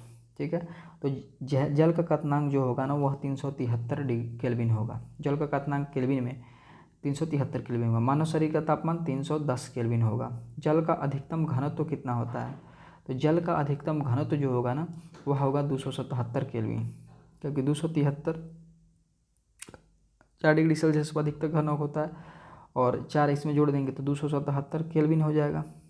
ठीक है, उसके बाद में है कि 40 डिग्री फ़ारेनहाइट। तो 40 डिग्री फ़ारेनहाइट कितने केल्विन के बराबर होता है? 233 केल्विन के बराबर होगा। ठीक है, तो जल का 40 डिग्री फ़ारेनहाइट -40 डिग्री फ़ारेनहाइट जो होता है ना वह किसके बराबर होता है? तो 233 केल्विन के बराबर होता है। उसके बाद में कि रंगहीन वस्त्रों द्वारा उष्मा अवशोषक से संबंधित सत्य कथन। रंगहीन वस्त्र द्वारा उष्मा अवशोषक के संबंधित सत्य कथन। हल्के रंगीन कपड़ों को गर्मी में वरीयता दी जाती है। हल्के रंग उष्मा को कम अवशोषित करते हैं। हल्का रंग जो होता है ना, उष्मा को कम अवशोषित करते हैं। जल में नमक जैसी अशुद्धि मिलाने पर कौन सा परिवर्तन होगा? तो कथनांक जो होता है ना बढ़ जाता है और जमाव बिंदु क्या हो जाएगा? घटता है। सामान्यतः अशुद्धियाँ मिलाने से गलनांक क्या हो जाएगा? कम हो जाता है। अशुद्धियाँ मिलाने से गलनांक क्या हो जाएगा? कम हो जाता है और कथनांक बढ़ जाता है। उसके बाद में पिघलती बर्फ में कुछ नमक, सोडा आदि अशुद्धियाँ मिलाए जाने पर बर्फ का गलनांक 0 डिग्री सेल्सियस से घट करके कितना हो जाएगा? -22 डिग्री सेल्सियस हो जाता है। ठीक है, यदि पिघलती हुई बर्फ में कुछ क्या हो जाएगा? नमक, सोडा आदि अशुद्धियाँ मिलाने से बर्फ का गलनांक 0 डिग्री सेल्सियस से घट करके कितना हो जाएगा? तो -22 डिग्री सेल्सियस हो जाएगा। गर्मियों में सफ़ेद कपड़े पहनना ज़्यादा आरामदेह होता है क्योंकि सफ़ेद वस्त्र उष्मा का परावर्तित कर देता है। श्वेत वस्त्र काले वस्त्र की अपेक्षा ठंडा होता है क्योंकि यह संपूर्ण प्रकाश को परावर्तित कर देता है। मानव के पसीने का मुख्य उपयोग क्या है? तो शरीर का ताप नियंत्रित रखता है। मानव में पसीने का मुख्य उपयोग क्या होता है? तो शरीर के तापमान को नियंत्रित करके रहता है। शरीर की सतह से संवेदन पसीना बहना द्वारा जल की हानि निर्भर करती है वातावरण के ताप व नमी पर। शरीर की सतह से संवेदन द्वारा जल की हानि निर्भर करती है वातावरण के ताप और नमी पर। ठीक है, मिट्टी के घड़े के जल किस प्रकार के ठंडा होता है? तो वाष्पीकरण द्वारा। मिट्टी के घड़े में जल किस प्रक्रिया द्वारा ठंडा रहता है? तो वाष्पीकरण क्रिया द्वारा ठंडा रहता है। ग्रीष्म काल में जो होता है ना, आर्द्र उष्मा का अनुभव होता है जब मौसम उमस भरा हो। ग्रीष्म काल में आर्द्र उष्मा का अनुभव कब होता है? जब मौसम क्या हो? उभरा हुआ हो, उमस भरा हो। ग्रीष्म काल में आर्द्र उष्मा का अनुभव होता है जब मौसम उमस भरा हो। शुष्कता दशा किससे संबंधित होती है? तो निम्न आर्द्रता से। शुष्कता दशा किससे संदर्भित होती है? तो निम्न आर्द्रता से। ठीक है, वायुमंडलीय दबाव का हमें अनुभव नहीं होता है। क्यों वायुमंडलीय दाब का हमें अनुभव नहीं होता? क्यों? क्योंकि हमारा रक्त दाब जो होता है ना, वायुमंडल के दाब से अधिक होता है। ठीक है, ऊंचाई बढ़ने के साथ साथ जल के क्वथनांक बिंदु का मान क्या हो जाएगा? ऊंचाई बढ़ेगा तो जल के क्वथनांक क्या हो जाएगा? कम होते चल जाएगा। शीत प्रकोष्ठ में भंडारित फल अधिक समय तक संरक्षित रहते हैं। क्यों? क्योंकि शीत प्रकोष्ठ में श्वसन की दर क्या हो जाएगी? दर घटा दी जाती है। शीत प्रकोष्ठ में भंडारित फल अधिक समय तक संरक्षित रहते हैं। क्यों? क्योंकि शीत प्रकोष्ठ में श्वसन की दर क्या हो जाएगी? घटा दी जाती है। उसके बाद में है कि कृष्णपिंड ब्लैक होल से क्या तात्पर्य है? तो जो वस्तु अपने पृष्ठ पर आपतित संपूर्ण विकिरण को अवशोषित कर ले। जो वस्तु अपने पृष्ठ पर आपतित संपूर्ण विकिरण को अवशोषित कर ले उसे ब्लैक होल बॉडी कहा जाएगा, ब्लैक बॉडी कहा जाता है। ठीक है, किरचॉफ के नियम, अच्छे अवशोषक ही अच्छे उत्सर्जक होते हैं। किरचॉफ का नियम क्या है? कि अच्छे अवशोषक ही अच्छे उत्सर्जक होते हैं। न्यूटन के शीतलन का नियम, किसी वस्तु के ठंडे होने की दर वायु के ताप और परिवेश के ताप के बीच के अंतर के समानुपाती होती है। न्यूटन के शीतलन का नियम क्या कहता है? कि किसी वस्तु का ठंडा होने की दर वायु के ताप और परिवेश के ताप के बीच के अंतर के समानुपाती होती है। ठीक है, यानी कि क्या हो जाएगा? वायु का ताप क्या है? न्यूटन का शीतलन का नियम क्या कहता है? कि किसी वस्तु के ठंडे होने की दर जो होती है ना, वायु के तापमान, जो अभी वायु चल रहा है उसका तापमान, और जिस परिवेश में वो वस्तु रखा गया है उसके ताप, दोनों के बीच के अंतर के समानुपाती होती है ठंडा होने की दर। न्यूटन का शीतलन का नियम है। उसके बाद में ऊष्मागतिकी का प्रथम नियम, इसे ऊर्जा संरक्षण का नियम भी कहा जाता है। ऊष्मागतिकी का प्रथम नियम को ऊर्जा संरक्षण का नियम भी कहा जाता है। ठीक है, इसमें क्या कहा गया? इसमें कहा गया है किसी निकाय को दी जाने वाली ऊष्मा का कुछ अंश निकाय के आंतरिक ऊर्जा में वृद्धि करता है। निकाय को दी जाने वाली ऊष्मा का कुछ अंश, जो मान लीजिए कोई निकाय है, तो किसी निकाय में जो ऊष्मा हम दे रहे हैं तो उसका कुछ अंश क्या करता है? उसके आंतरिक ऊर्जा को वृद्धि कर देता है तथा शेष परिवेश पर कार्य करता है। अर्थात Q = delta U plus W। Q = क्या होता है? डेल्टा NU, यानी कि चेंज प्राथमिकी जो होता है ना, वो अंश में क्या वृद्धि करेगा और W उसका परिवेश हो जाएगा। ठीक है, तो Q = डेल्टा U+W। तो ऊष्मागतिकी का प्रथम नियम क्या कहा कि ऊष्मागतिकी का प्रथम नियम कहता है कि किसी निकाय को दी जाने वाली ऊष्मा, किसी निकाय को दी जाने वाली ऊष्मा के कुछ अंश निकाय की आंतरिक जो ऊर्जा में वृद्धि कर देती है तथा शेष परिवेश पर कार्य करता है, वही जो होता है ना प्रथम नियम है। उसके बाद ऊष्मागतिकी का दूसरा नियम उसे हम उत्क्रम माप का नियम भी कहा जाता है। तो प्रथम को जो होता है ना क्या कहेंगे, प्रथम को हम ऊर्जा संरक्षण का नियम भी कहते हैं। ऊष्मागतिकी का दूसरा नियम उसे उत्क्रम माप का नियम भी कहते हैं। द्वितीय नियमों को दो कथन क्या भी पुष्टि करता है, केल्विन प्लांक कथन तथा क्लासियस कथन। तो ऊष्मागतिकी के द्वितीय नियम को आपका उत्क्रम माप का नियम भी कहते हैं। इसे दो वैज्ञानिकों ने कहा। केल्विन प्लांक कथन कहता है कि ऊष्मा का संपूर्ण रूप से कार्य में परिवर्तन असंभव है। ऊष्मा का संपूर्ण रूप से कार्य में परिवर्तन असंभव है। ऊष्मा का संपूर्ण रूप से यांत्रिक ऊर्जा में परिवर्तन, ऊष्मा का प्लांक आपका केल्विन प्लांक कथन है। केल्विन प्लांक कथन क्या है, तो ऊष्मा का संपूर्ण रूप से कार्य यानी कि यांत्रिक ऊर्जा में परिवर्तन असंभव है। क्लासियस का ऊष्मा को ठंडी वस्तु से गर्म वस्तु की तक ले लाना असंभव है। तो क्लासियस ने कहा है कि ऊष्मा को ठंडी वस्तु से गर्म वस्तु तक ले जाना क्या है, असंभव है। तो अब हमने पढ़ा केल्विन प्लांक कथन तथा क्लासियस कथन। तो ऊष्मागतिकी के दूसरे नियम को आपका उत्क्रम माप भी कहते हैं। और यह केल्विन प्लांक कथन, केल्विन ने कहा है कि ऊष्मा का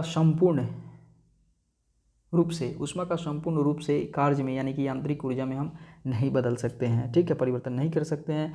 और ऊष्मा को ठंडी वस्तु से गर्म वस्तु की तरफ नहीं ले जा सकते हैं, असंभव है, क्लासियस ने कहा। उसके बाद में है तरंग वेव। किसी माध्यम या निर्वात में एक स्थान से दूसरे स्थान तक ऊर्जा का हस्तांतरण क्या कहलाता है, तरंग सिद्धांत कहलाता है। किसी माध्यम या निर्वात में एक स्थान से दूसरे स्थान तक ऊर्जा का हस्तांतरण, एक माध्यम से दूसरे माध्यम तक ऊर्जा का हस्तांतरण निर्वात हो या कोई भी माध्यम हो, उसमें उसे हम तरंग कहेंगे, तरंग सिद्धांत। तरंग दो प्रकार की होती है, एक यांत्रिक तरंग होता है और एक विद्युत चुंबकीय तरंग होता है। यांत्रिक तरंगें संचरित होती है किसी भौतिक माध्यम में ही, ठीक है। यांत्रिक तरंगों को गुजरने के लिए इसे हम एक माध्यम की आवश्यकता होती है। यांत्रिक ऊर्जा के लिए किसकी आवश्यकता होती है, तो किसी भौतिक माध्यम की आवश्यकता होती है, ठीक है। उसके बाद में है किन तरंगों के संचरण के लिए माध्यम में प्रत्यास्थता और जड़त्व के गुण मौजूद होते हैं, तो वह यांत्रिक तरंग हो जाएगा, ठीक है। यांत्रिक तरंगों के लिए माध्यम की आवश्यकता होती है, तो प्रत्यास्थता और जड़त्व के गुण मौजूद होते चाहिए। यांत्रिक तरंगों के उदाहरण है ध्वनि तरंग, भूकंपीय तरंग, जल तरंग, यह सब है यांत्रिक तरंग। ध्वनि तरंग, भूकंप तरंग, जल तरंग, ये सब। यांत्रिक तरंगें दो प्रकार की होती है, एक अनुप्रस्थ होता है और एक अनुदैर्घ्य होता है। यांत्रिक तरंगें जो होती हैं, यांत्रिक तरंगें जो होते हैं ना, जैसे ध्वनि क्या है, यांत्रिक तरंग है। ध्वनि क्या है, यांत्रिक तरंग है। और यांत्रिक तरंगें दो प्रकार की होती है, अनुप्रस्थ और अनुदैर्घ्य। अनुप्रस्थ तरंग की गति संचरण की दिशा के लंबवत होती है, ठीक है। तो अनुप्रस्थ तरंग की गति क्या होगी, तो अनुप्रस्थ तरंग यानी कि ट्रांसवर्स वर्क की गति क्या होती है, तो यह होती है संचरण की दिशा के लंबवत। संचरण की दिशा के क्या हो जाएगा, लंबवत। माध्यम में के घटक कंपन की दिशा, जैसे कि एक ऊपर वाले को श्रृंग कहते हैं, नीचे को गर्त कहते हैं। श्रृंग गर्त क्या हो जाएगा, यह अनुप्रस्थ तरंग क्या है, यह अनुप्रस्थ तरंग। अनुप्रस्थ तरंग जो होता है ना, संचरण की दिशा के लंबवत होता है, संचरण के दिशा के लंबवत होता है अनुप्रस्थ तरंग। अनुप्रस्थ तरंग शीर्ष रूप को क्या कहेंगे, शीर्ष और गर्त को के रूप से होता है। इस रूप में संचरित होते हैं सिर यानी कि श्रृंग और गर्त। अनुप्रस्थ तरंगें उत्पन्न होती है केवल ठोस माध्यम में या द्रव के ऊपरी सतह पर। अनुप्रस्थ तरंग जो होता है ना, अनुप्रस्थ किसमें, तो केवल ठोस माध्यम में उत्पन्न होगा अनुप्रस्थ, और द्रव के ऊपरी यानी कि द्रव के भीतर एवं गैसों के उत्पन्न नहीं होता है, द्रव के ऊपरी सतह पर, ठीक है। तो अनुप्रस्थ तरंग जो होता है ना, उत्पन्न होता है द्रव के ऊपरी सतह पर और ठोसों में। अनुदैर्घ्य तरंग गति करती है संचरण की दिशा के अनुरूप, संचरण की दिशा के लंबवत, ठीक है। अनुप्रस्थ जो होता है ना, अनुप्रस्थ जो तरंग है गति कैसा करता है, तो संचरण की दिशा के लंबवत करता है। आई होता है संचरण की दिशा के अनुरूप, संचरण की दिशा के अनुरूप करता है अनुदैर्घ्य, अर्थात माध्यम के कणों की कंपन करने की दिशा के अनुदिश या समानांतर। माध्यम के कणों के कंपन करने की दिशा के अनुदिश करता है या समानांतर करता है, जैसे कि ऐसे ऐसे, और ये होता है, ये कैसा होता है, यह आपका अनुप्रस्थ है। अनुदैर्घ्य जो होता है ना, अनुदैर्घ्य ऐसे ऐसे होता है, ठीक है। उसके बाद में देखते हैं तरंग के संचरण की दिशा है, ठीक है। यह हो जाएगा संपीड़न और विरलन, संपीड़न और क्या हो जाएगा, विरलन हो जाएगा। संपीड़न हो जाएगा जो घेरल है, संपीड़न हो जाएगा यानी कंप्रेशन है, दबाया जा रहा है, और एक क्या खाली है, एक यानी कि रिफ्रैक्शंस है, विरलन है, ठीक है। संपीड़न और विरलन। कौन सी तरंगें सभी माध्यम से उत्पन्न की जा सकती है, तो अनुदैर्घ्य तरंगें। कौन सी तरंगें सभी माध्यम में उत्पन्न की जा सकती है, तो ठोस, द्रव, गैस सभी में होता है आपका अनुदैर्घ्य, लेकिन ठोस और द्रव के ऊपरी सतह पर अनुप्रस्थ होता है। अनुदैर्घ्य तरंगें किस रूप से संचरित होती है, तो संपीड़न और विरलन, ठीक है। संपीड़न विरलन वो होता है श्रृंग और गर्त, अनुप्रस्थ होता है श्रृंग गर्त, अनुदैर्घ्य होता है संपीड़न और विरलन, यानी कि कंप्रेशंस और रिफ्रैक्शंस, रेयरफैक्शंस, कंप्रेशन और रेयरफैक्शन। उसके बाद संपीड़न और विरलन वाले स्थान पर माध्यम के दाब व घनत्व का मान क्या होगा। संपीड़न वाले स्थान पर अधिक और विरलन वाले स्थान पर कम, ठीक है। संपीड़न और विरलन वाले स्थान पर माध्यम के दाब व घनत्व का मान क्या होगा। तो आपका संपीड़न वाले स्थान पर जो होता है ना, दाब और घनत्व अधिक होता है, विरलन वाले स्थान पर कम होता है। रेडियो तरंगे, एक्स तरंगे, प्रकाश तरंगे और ध्वनि तरंगे में से कौन यांत्रिक तरंग है। तो यांत्रिक तरंग ध्वनि तरंग होता है। यांत्रिक तरंग क्यों होता है, ध्वनि तरंग होता है। भूकंपीय एस तरंगे किस तरह की तरंगे हैं, तो एस तरंग जो होता है ना अनुप्रस्थ होगा। भूकंप की एस तरंगे जो होता है ना ऊपरी सतह से गुजरती है, तो ऊपरी सतह से गुजरेगी, यानी कि यह क्या हो जाएगा, एस तरंगे स्मॉल होता है, यानी कि यह आपका अनुप्रस्थ तरंगे है। भूकंपीय पी तरंगे क्या होती है, तो पी तरंगे अनुदैर्घ्य तरंगे होती है। तो भूकंपीय तरंग एस और पी जो होता है ना, तो एस जो होता है ना अनुप्रस्थ होता है और पी जो होता है ना अनुदैर्घ्य होता है। तरंगों का निरूपण, आयाम एम्पलीट्यूड, मध्यमान स्थिति के एक और अधिकतम विस्थापन होता है। आयाम क्या होता है, तो एम्पलीट्यूड क्या होता है, तो एम्पलीट्यूड जो होता है ना मध्यमान स्थिति के एक और अधिकतम विस्थापन, मध्यमान स्थिति के एक और अधिकतम विस्थापन होता है आपका आयाम। आवर्तकाल, एक कंपन पूर्ण करने में लगा समय को आवर्तकाल कहते हैं। एक कंपन पूर्ण करने में लगा समय, एक कंपन जो होता है, एक कंपन पूर्ण करने में जो समय लगता है, एक कंपन पूर्ण करने में जो समय लगेगा उसे ही आवर्तकाल कहते हैं, ठीक है। तरंगदैर्घ्य, दो क्रमागत कणों के बीच की दूरी, यानी अर्थात दो श्रृंगों और दो गर्तों के या संपीड़न या दो विरलन के बीच की दूरी को ही तरंगदैर्घ्य कहता है। वेवलेंथ किसे कहेंगे, दो क्रमागत कणों के बीच की दूरी, दो क्रमागत कणों के बीच की दूरी को आपका तरंगदैर्घ्य कहते हैं। दो संपीड़न विरलन या दो श्रृंग या गर्त। तरंगचाल, एकांक समय में तय की गई दूरी को तरंगचाल कहेंगे। एकांक समय में चली गई दूरी को, चाल बड़ा दूरी बटा समय होता है, तो एकांक समय में चली गई दूरी बटा समय होता है। आयाम क्या हो जाएगा, मध्यमान स्थिति के एक और अधिकतम विस्थापन, ओके। उसके बाद में तरंग चाल यानी कि भी, आवृत्ति n और तरंगदैर्घ्य में क्या संबंध है, ठीक है। तो चाल इक्वल टू होता है तरंग चाल बराबर आवृत्ति गुना तरंगदैर्घ्य होता है। आवृत्ति गुना क्या हो जाएगा, तरंग चाल इक्वल टू जो होता है तरंग चाल भी इक्वल टू आपका n क्या हो जाएगा, आवृत्ति गुना लैम्डा, आवृत्ति गुना क्या हो जाएगा, लैम्डा हो जाएगा। तो आवृत्ति गुना तरंगदैर्घ्य, तरंग चाल का मान, तरंग चाल क्या हो जाएगा, सूत्र जो होता है इंपॉर्टेंट है, तरंग चाल इक्वल टू आवृत्ति गुना तरंगदैर्घ्य। आवृत्ति गुना तरंगदैर्घ्य जो होता है ना आपका तरंग चाल होता है। उसके बाद में है कि दो उत्तरोत्तर श्रृंग तथा दो उत्तरोत्तर गर्त के बीच की दूरी को हम क्या कहेंगे, तरंगदैर्घ्य कहते हैं। ध्वनि तरंग से संबंधित कथन, सत्य कथन, ठोस से गैसीय अवस्था में जाने पर ध्वनि की गति कम हो जाती है, ठीक है। ध्वनि की गति जब ठोस से गैस में जाएंगे ना तो कम हो जाएगा, ठीक है। ध्वनि की चाल सबसे अधिक ठोस में, उसके बाद द्रव, उसके बाद में गैस में होता है। विद्युत चुम्बकीय तरंगों या अयांत्रिक तरंगे, विद्युत चुम्बकीय तरंग क्या है, तो वे इसके संचरण के लिए किसी भौतिक माध्यम की आवश्यकता नहीं होती है, अर्थात निर्वात में भी गमन कर सकते हैं। तो विद्युत चुम्बकीय तरंग के गुजरने के लिए माध्यम की आवश्यकता नहीं होगी, या निर्वात में भी गुजर सकता है। इसकी चाल प्रकाश के चाल 3 × 10⁸ मीटर पर सेकेंड के बराबर होती है। इसकी चाल कितनी होती है, तो 3 × 10⁸ मीटर पर सेकेंड होती है। यह सदैव अनुप्रस्थ तरंगे है, ठीक है। तो यह कौन सा तरंगे है, तो अनुप्रस्थ तरंगे होती है विद्युत चुम्बकीय तरंगे।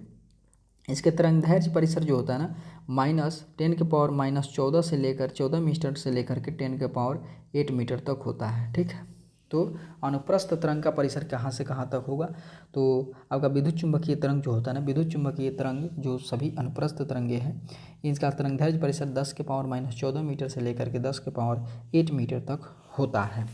ठीक है,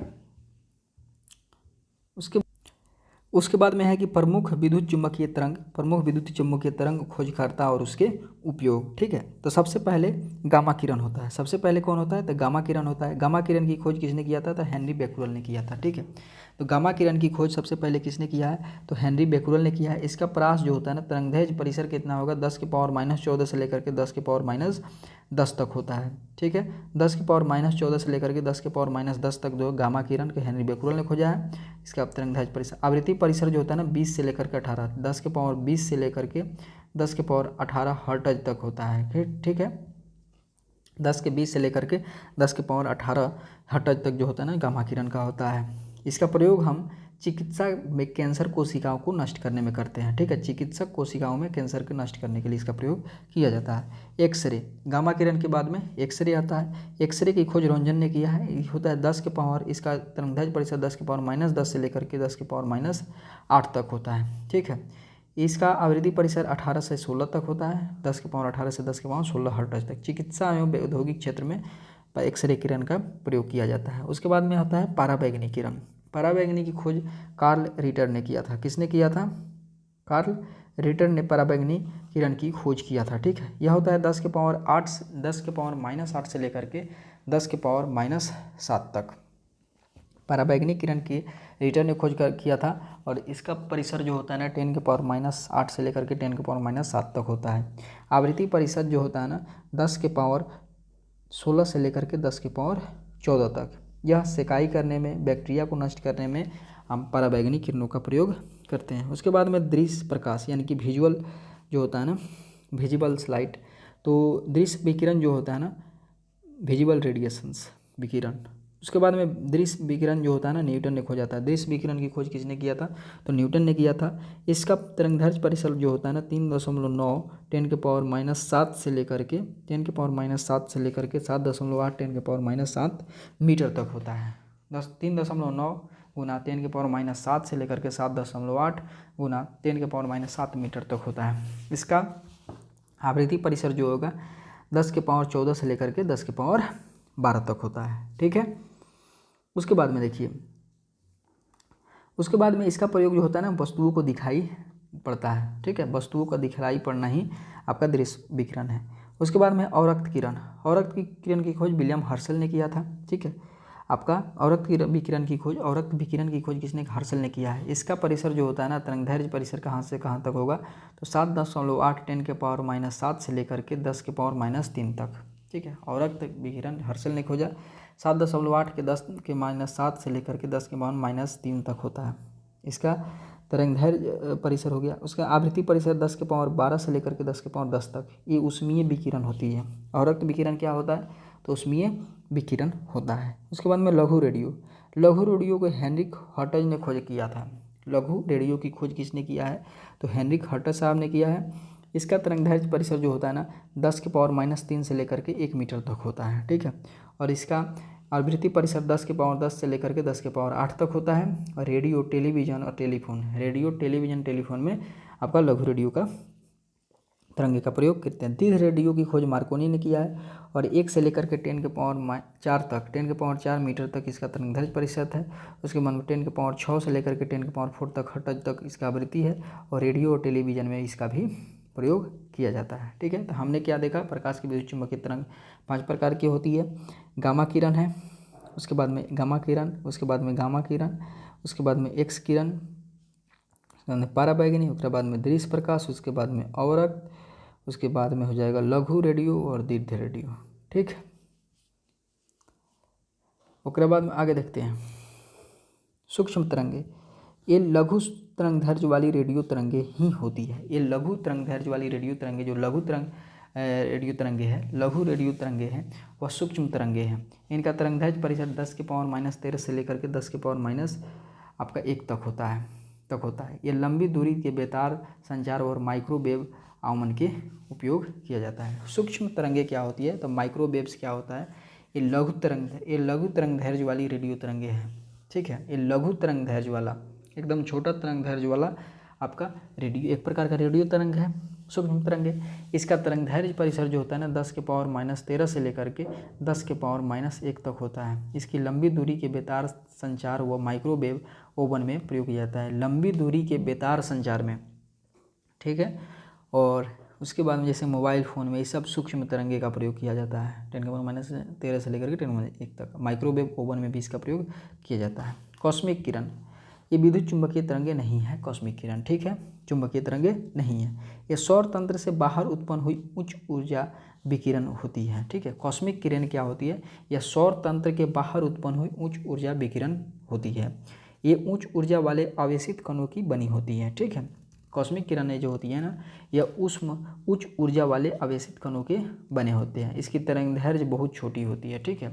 तो कॉस्मिक किरण का तरंग दैर्ध्य क्या हो जाएगा, तो कॉस्मिक किरण की तरंग दैर्ध्य जो होता है ना बहुत छोटा होता है, ठीक है।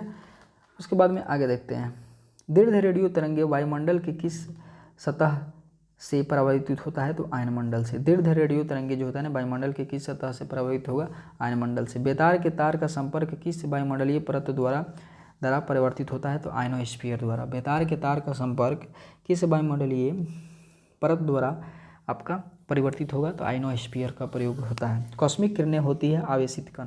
कॉस्मिक किरणें क्या होती है, तो एक आवेशित कण होती है जिसका उच्च ऊर्जा वाला कण होता है और इसकी तरंग दैर्ध्य बहुत छोटी होती है। कॉस्मिक किरणें क्या है, आवेशित कण होती है, आवेशित कण होती है। उसके बाद में है कि पारा उच्च आवृत्ति, पारा जो होता है ना उच्च आवृत्ति की तरंग साधारणतः संचरित की जाती है अंतरिक्ष तरंगों के रूप में। पारा उच्च आवृत्ति जो होते हैं ना की तरंगे साधारणतः संचरित की जाती है, तो कहाँ संचरित की जाती है, तो अंतरिक्ष तरंग के रूप में की जाती है। विद्युत चुंबकीय तरंगों का वेग जो होता है ना 3×10⁸ मीटर पर सेकेंड होता है। क्रिस्टलों की संरचना का अध्ययन किया जाता है एक्स किरण के विवर्तन द्वारा। क्रिस्टलों के संरचना का अध्ययन किया जाता है, क्रिस्टलों की संरचना का अध्ययन किया जाता है एक्स किरणों के विवर्तन द्वारा। एक्स किरण के विवर्तन द्वारा क्रिस्टलों की संरचना किया जाता है। रडार प्रणाली में प्रयुक्त तरंगे होती है रेडियो तरंगे। रडार प्रणाली में प्रयुक्त तरंगे क्या होती है, तो रडार प्रणाली में रेडियो तरंगे होती है। जब समताप मंडल में ओजोन परत का क्षरण होता है तो पृथ्वी के धरातल पर पतित विकिरण की तरंग दैर्ध्य कितनी होगी, 10⁻⁻7 होती है, ठीक है, 10⁻⁻7 होती है। जब समताप मंडल में ओजोन परत क्षरण होता है तो पृथ्वी के धरातल के पतित होने वाला विकिरण की तरंग दैर्ध्य कितनी होगी, 10⁻⁻7 मीटर होता है। रात्रि दृष्टि के उपकरण हेतु किन तरंगों का उपयोग किया जाता है, तो अवरक्त तरंगों का, ठीक है। William Herschel. रात्रि दृष्टि के उपकरण हेतु किन तरंगों का उपयोग किया जाता है, तो अवरक्त तरंग का प्रयोग किया जाता है। दूर संचार के लिए हम सूक्ष्म तरंगों का प्रयोग करेंगे। दूर संचार के लिए किस प्रयुक्त तरंगे कौन है, तो सूक्ष्म तरंगे है।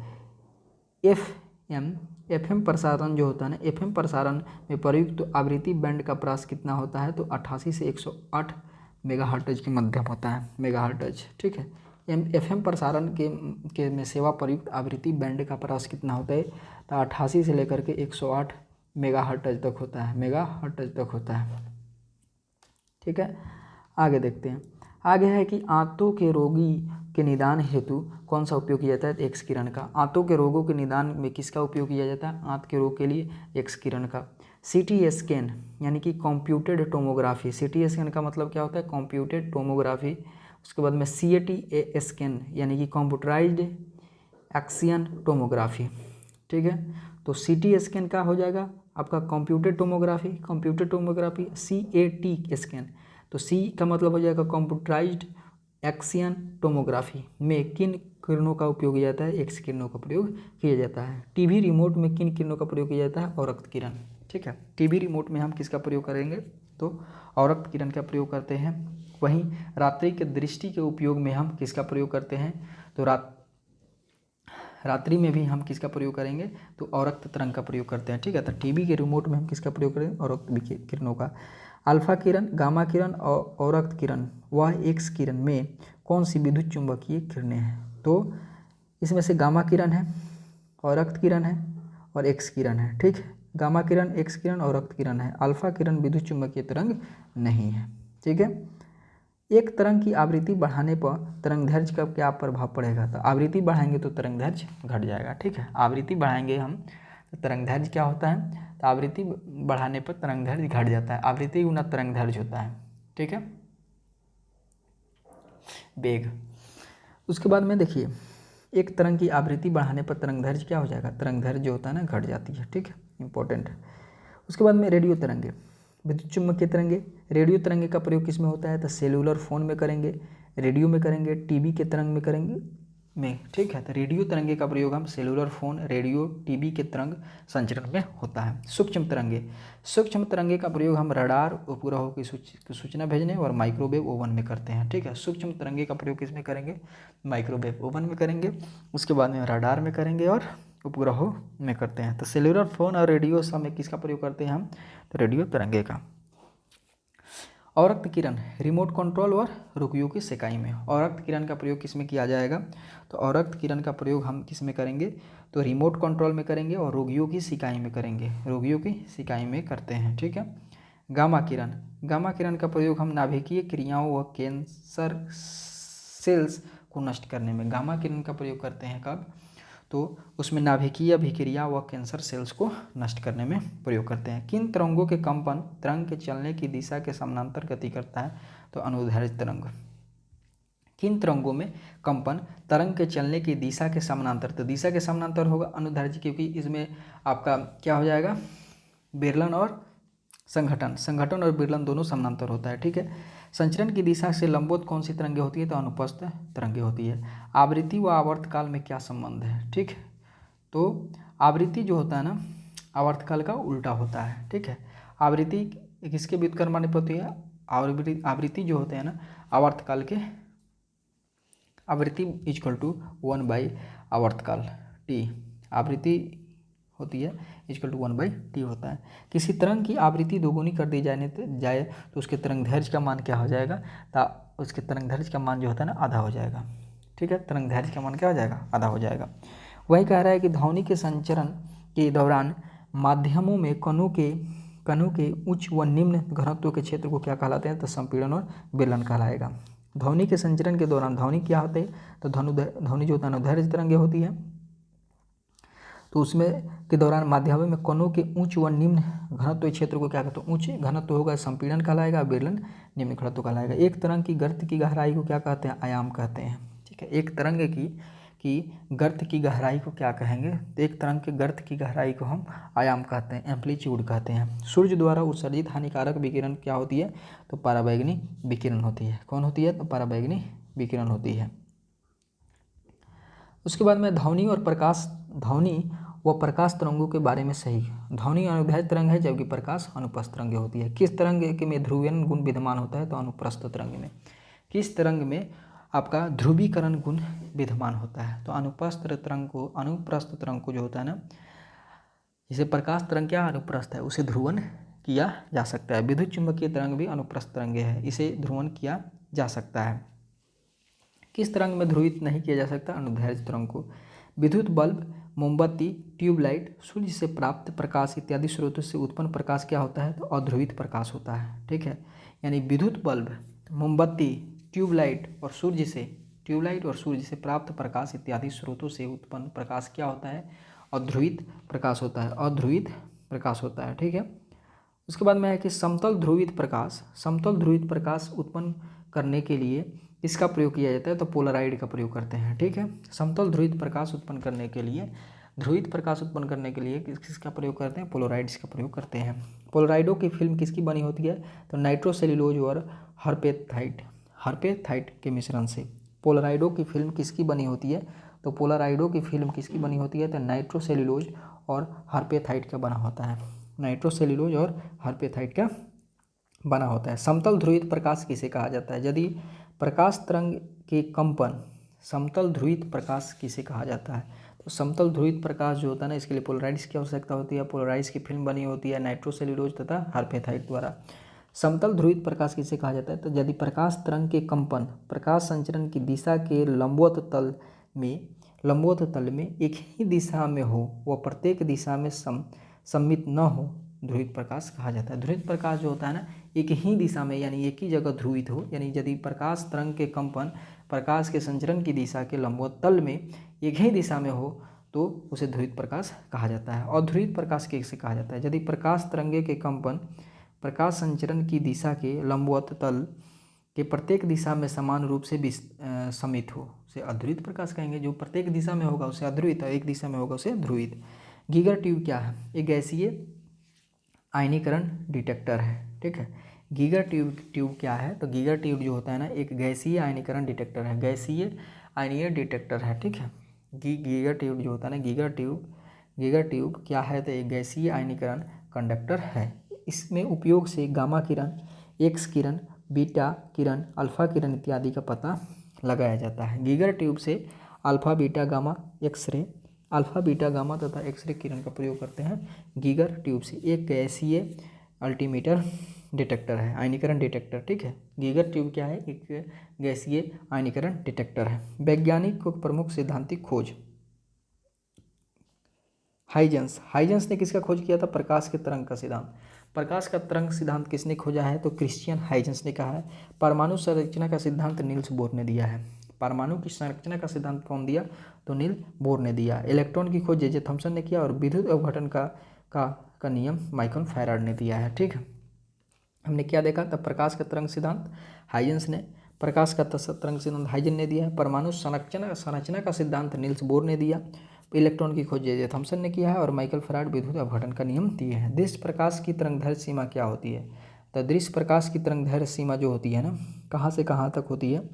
तो 3.9 × 10⁻⁷ से लेकर के 7.8 × 10⁻⁷ मीटर तक होता है, या 700 न्यूटन मीटर से लेकर के 400 न्यूटन आपका नैनोमीटर तक। दृश्य प्रकाश जो होता है ना, 700 नैनोमीटर से लेकर के 400 नैनोमीटर तक होता है, ठीक है। या इसे हम 780 नैनोमीटर या 390 का कर सकते हैं, ठीक है।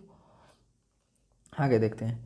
अब ध्वनि के बारे में। ध्वनि तरंगे क्या होती है? तो अनुदैर्घ्य तरंगे होती है। ध्वनि क्या है? तो ऊर्जा का एक रूप है जो तरंग के रूप में संचरित होती है। हमारे कानों द्वारा कितने हर्ट्ज तक की ध्वनि की अनुभूति होता है? तो 20 हर्ट्ज से लेकर के 20,000 हर्ट्ज तक, ठीक है। 20 हर्ट्ज से लेकर के 20,000 यानी कि 20 के तक जो होता है ना, हम सुन सकते हैं, ठीक है। उसके बाद में अश्रव्य, श्रव्य और प्राश्रव्य, यानी कि आपका इंफ्रासोनिक वेव्स, ऑडिबल और अल्ट्रासोनिक वेव्स। अश्रव्य तरंगे क्या होती है? तो यह आवृत्ति जो होता है ना, इसकी आवृत्ति 20,000 हर्ट्ज से कम होगी, 20 हर्ट्ज से कम होगी अश्रव्य तरंगे। इसे मनुष्य द्वारा नहीं सुना जा सकता है। श्रव्य तरंगे 20 से 20,000 हर्ट्ज तक होता है और इसे मनुष्य सुन सकता है। प्राश्रव्य 20,000 हर्ट्ज से अधिक होता है, इसे मनुष्य नहीं सुन सकता, लेकिन कुछ जानवर द्वारा जैसे कि कुत्ता हो गया, बिल्ली हो गया, चमगादड़ आदि सुन सकते हैं। कुत्ता, बिल्ली तथा चमगादड़ जो होता है ना, प्राश्रव्य तरंगों को सुन सकते हैं। जल, इस्पात व नाइट्रोजन में ध्वनि की चाल का आरोही क्रम क्या होगा? तो जल में देखिए, तो सबसे पहले आरोही क्रम का मतलब क्या होता है कि बढ़ते क्रम। तो सबसे कम नाइट्रोजन में होगा 354 मीटर पर सेकंड, नाइट्रोजन में सबसे कम होता है 354 मीटर पर सेकंड। उसके बाद जल 1493 मीटर पर सेकंड तथा इस्पात में 5130 होता है। नाइट्रोजन, जल और इस्पात होता है। तो हम क्या करेंगे, विभिन्न माध्यमों में ध्वनि की चाल को देखते हैं, ठीक है। माध्यम और ध्वनि की चाल। कार्बन डाइऑक्साइड में ध्वनि की चाल कितनी होती है? तो ध्वनि की चाल जो होता है कार्बन डाइऑक्साइड में कितना होता है? कार्बन डाइऑक्साइड में 260 होता है, 260 डिग्री सेल्सियस कार्बन डाइऑक्साइड में। CO2 में 260 होगा, CO2 में 260, CO2 में वायु में कितना हो जाएगा? 332। वायु में 332 होता है, कार्बन डाइऑक्साइड में 260 होता है। भाप 100 डिग्री सेल्सियस पर, भाप में क्या होगा? 405। 100 डिग्री सेल्सियस पर जो भाप है उसमें ध्वनि की चाल कितनी होती है? तो 405 डिग्री सेल्सियस होता है। अल्कोहल में 1213 अल्कोहल में डिग्री सेल्सियस। हाइड्रोजन में जो होता है ना, हाइड्रोजन में 1269 हाइड्रोजन में होता है। हाइड्रोजन में कितना होता है? 1269 होता है, ठीक है। तो कार्बन डाइऑक्साइड में 260, वायु में 332, भाप में कितना हो जाएगा, भाप में 405 होता है, अल्कोहल में 1213 होता है, हाइड्रोजन में 1269 होता है, पारा में 1450, पारा में 1450, पारा में कितना होता है 1450 मीटर पर सेकेंड, मीटर पर सेकेंड डिग्री सेल्सियस, ठीक है। तो पारा में 1450 मीटर पर सेकेंड होता है। उसके बाद में जल में क्या होता है, जल में हो जाएगा 1493, जल में समुद्री जल में 1533, ठीक है। तो हमने क्या देखा, पारा में जो होता है कितना हो जाएगा, पारा में 1450 होता है, हाइड्रोजन में 1269 होता है, अल्कोहल में 1213 होता है, भाप में 405, वायु 332, कार्बन डाइऑक्साइड 260, जल में जो होता है ना 1493, जल में 1493, समुद्री जल में 1533, लोहा में 51, कांच में जो होता है ना, कांच में जो होता है ना 5640 होता है, लोहा में 51, लोहा में जो होता है ना 5130 होता है, लोहा में 5640 कांच में होता है, तथा एल्युमिनियम में कितना होता है तो 64, एल्युमिनियम में 6420 होता है, 6420, ठीक है।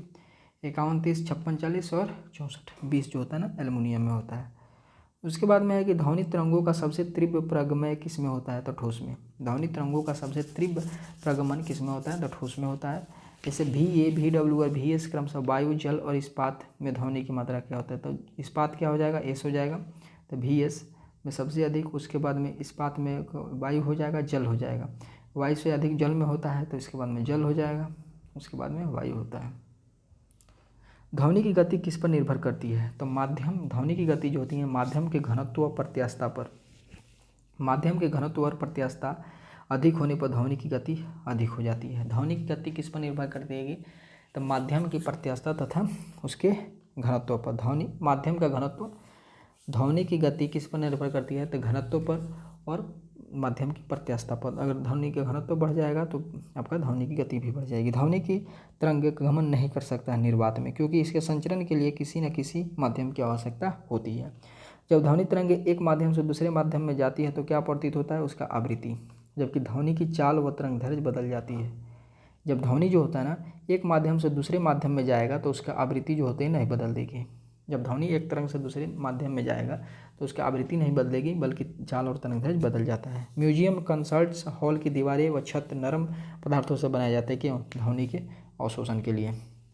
म्यूजियम, कंसर्ट यानी कि जैसे कि जैसे हॉल जो बनाया जाता है ना फिल्मी हॉल, तो उसमें भी आपका नरम पदार्थों का प्रयोग किया जाता है, क्योंकि ध्वनि के अवशोषण हेतु म्यूजियम, कंसर्ट हॉल के दीवारें व छत नरम पदार्थों से बनाए जाते हैं, क्यों, ध्वनि के अवशोषण के लिए, ठीक है। उसके बाद में आगे देखते हैं, आगे है कि प्रतिध्वनि ई को सुनने हेतु परावर्तित सतह को सुनने वाले माध्यमों की कितनी दूरी होनी चाहिए 16.5 यानी कि 17 मीटर, 16.5 मीटर होता है तो 17 मीटर माप सकते हैं, ठीक है, प्रतिध्वनि सुनने के लिए। ध्वनि में वायु का वेग 332 मीटर पर सेकेंड होता है। चंद्रमा की सतह पर दो व्यक्ति एक दूसरे से बातचीत नहीं कर सकते, क्योंकि चंद्रमा पर वायुमंडल नहीं है। पराश्रव्य तरंगों के संबंध में क्या कथन सही है। कीड़ों को नष्ट करने में पराश्रव्य तरंग जो होता है ना 20,000 हर्ट्ज से अधिक होता है, जैसे कुत्ता, बिल्ली और चमगादड़ सुन सकते हैं। इसका प्रयोग हम कीड़ों को नष्ट करने में प्रयोग करते हैं। कपड़े के धूल हटाकर उन्हें साफ करने में, ठीक है, कपड़े को धूल हटाकर उन्हें साफ करने में, कपड़ों को धूल को साफ करने में, कीड़ों को मारने में, बीमारियों के उपचार में तथा स्वचालित दरवाजों के संकेतन के रूप में किसका प्रयोग किया जाता है तो पराश्रव्य तरंगों का प्रयोग करते हैं। पराश्रव्य तरंग जो होता है ना कि क्या आवृत्ति होती है तो 20,000 हर्ट्ज से अधिक होता है। मनुष्य की श्रवणता के 20,000 हर्ट्ज से 20,000 हर्ट्ज तक होता है। सोनोग्राफी तकनीकी में किस ध्वनि तरंग का उपयोग किया जाता है पराश्रव्य में। सोनोग्राफी तकनीकी में किस ध्वनि तरंग का उपयोग किया जाता है तो सोनोग्राफी में हम आपका किसका प्रयोग करेंगे पराश्रव्य तरंगों का। चमगादड़ रात्रि में उड़ते समय किस ध्वनि के तरंग को उत्पन्न करता है तो पराश्रव्य तरंग है, सही कथन। हृदय जो होता है ना अश्रव्य आवृत्ति पर कंपन करता है। हृदय किस पर कंपन करता है अश्रव्य आवृत्ति पर कंपन करता है आपका हृदय। मैक संख्या ध्वनि की गति वर्णित करती है। मैक संख्या क्या होती है, मैक संख्या जो होता है ना ध्वनि की गति को बताता है। पराश्रव्य ध्वनि की आवृत्ति 20,000 हर्ट्ज से अधिक होती है। ध्वनि की तीव्रता का माप किया जाता है डेसिबल में। ध्वनि की तीव्रता को मापते हैं डेसिबल में। साधारण बातचीत के लिए 30 से 40 डेसिबल होना चाहिए आपका साधारण बातचीत के दौरान कितना आवाज़ होना चाहिए? 30 से 40 डेसिबल्स। विभिन्न स्रोतों में उत्पन्न ध्वनि की तीव्रता, ध्वनि की स्रोत और ध्वनि की तीव्रता। साधारण बातचीत के लिए कितना होना चाहिए? 30 से 40 डेसिबल्स। जोर से बातचीत के लिए आपका 50 से 60। ठीक है, साधारण बातचीत के लिए कितना होना चाहिए? तो साधारण बात के लिए 30 से 40। जोर से बातचीत करने के लिए कितना होना चाहिए? 50 से 60। ट्रक या ट्रैक्टर जो होता है ना, यह 90 से 100 होता है। ट्रक या ट्रैक्टर कितने का आवाज़ कितना हो जाएगा? तो ट्रक या ट्रैक्टर का 90 से 100 के बीच में होता है।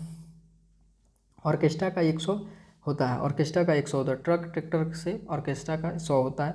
विद्युत मोटर कितना होता था? विद्युत मोटर 110 होता है। ऑर्केस्ट्रा का कितना हो जाएगा? 100 हो जाएगा। ट्रैक्टर का या ट्रक का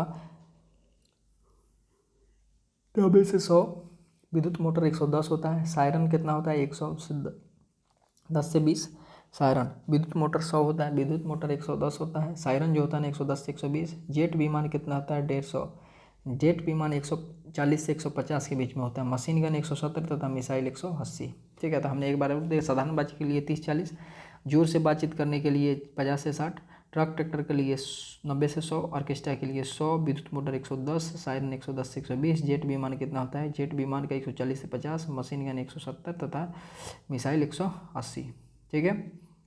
WHO के अनुसार नगर के सुरक्षित ध्वनि का कितना माप होना चाहिए? तो WHO के अनुसार 45 डेसिबल होना चाहिए। ठीक है, सुरक्षित ध्वनि का कितना होना चाहिए? तो 45 डेसिबल होता है नगर के लिए सुरक्षित ध्वनि। मानव के लिए शोरगुल की सतह की सीमा कितना डेसिबल होना चाहिए? तो 85 डेसिबल से 90 डेसिबल। ठीक है, 85 डेसिबल। 90 डेसिबल किसी ध्वनि को सहन करने की अधिकतम सीमा होती है। ठीक है, तो मानव के लिए शोरगुल की सीमा कितने डेसिबल तो होगी? 85 से 90 डिग्री सेल्सियस तक। Sorry, decibel. ठीक है, उसके बाद में है कि ध्वनि का वेग वायु की अपेक्षा इस्पात में होती है अधिक। इस्पात में ध्वनि की अपेक्षा जो होते हैं ना, ध्वनि का वेग वायु में 332 होता है और इस्पात में 51-30 होता है। 51-30 होता है। ठीक है, उसके बाद में है ठोस से गैसीय अवस्था में जाने पर ध्वनि के वेग पर क्या प्रभाव करता है? कम हो जाएगा। ठोस से गैस में जाएगा तो ध्वनि की गति कांच की अपेक्षा एल्युमिनियम में होती है अधिक। कांच में कितनी होती है? अधिक होती है। सितार और बांसुरी से उत्पन्न ध्वनि भेद का कारण क्या है? तो ध्वनि की गुणता के कारण। सितार और बांसुरी में उत्पन्न ध्वनि भेद के क्या कारण है?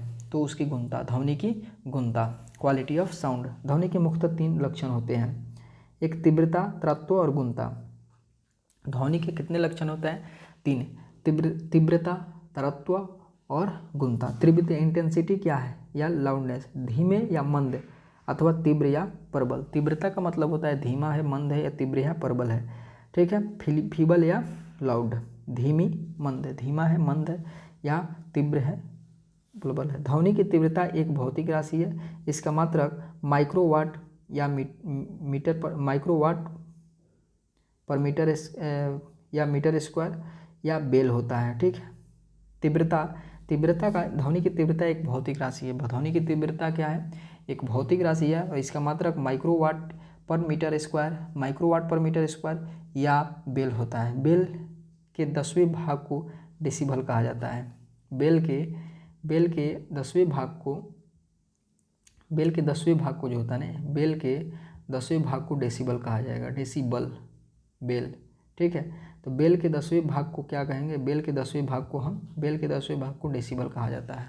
ओके, डेसिबल बेल के 10वां भाग है। ठीक है, इसका माइक्रो वाट या पर मीटर स्क्वायर या बेल कहते हैं। तरत्व मोटा या तीक्ष्ण होता है। तरत्व आवृत्ति पर निर्भर करता है। ठीक है, तो तीव्रता, तरत्व क्या हो जाएगा? तरत्व का मतलब होगा इस पर आवाज़ मोटा है या पतला है। ठीक है, उसमें आवाज़ जो होता है ना, आप तेज बोल रहे हैं या कम मंद में बोल रहे हैं, तीव्र या आपका धीमा, फीबल या लाउड, तीव्रता हो जाएगा। तरत्व जो होगा इस आवृत्ति पर निर्भर करता है। तरत्व किस पर निर्भर करता है? आवृत्ति पर निर्भर करता है, या मोटा या तीक्ष्ण। गुणता, समान तीव्रता व समान तरत्व की ध्वनियों में अंतर। ठीक है, समान तीव्रता और समान तरत्व में अंतर जो ही गुणता कहलाता है। गुणता क्या है? क्वालिटी क्या है? तो तीव्रता, तरत्व और गुणता। तो समान तीव्रता और समान तरत्व के ध्वनियों के अंतर को गुणता कहते हैं। अनुरण यानी कि रिवर्बेशन का क्या अर्थ है? रिवर्बरेशन। रिवर्बरेशन क्या है? ध्वनिक स्रोत के बंद होने पर भी कुछ समय तक ध्वनि का सुनाई देना। अनुरणन क्या है? अनुरणन क्या अर्थ है? तो ध्वनि स्रोत के बंद होने पर भी कुछ समय तक ध्वनि का सुनाई पड़ना।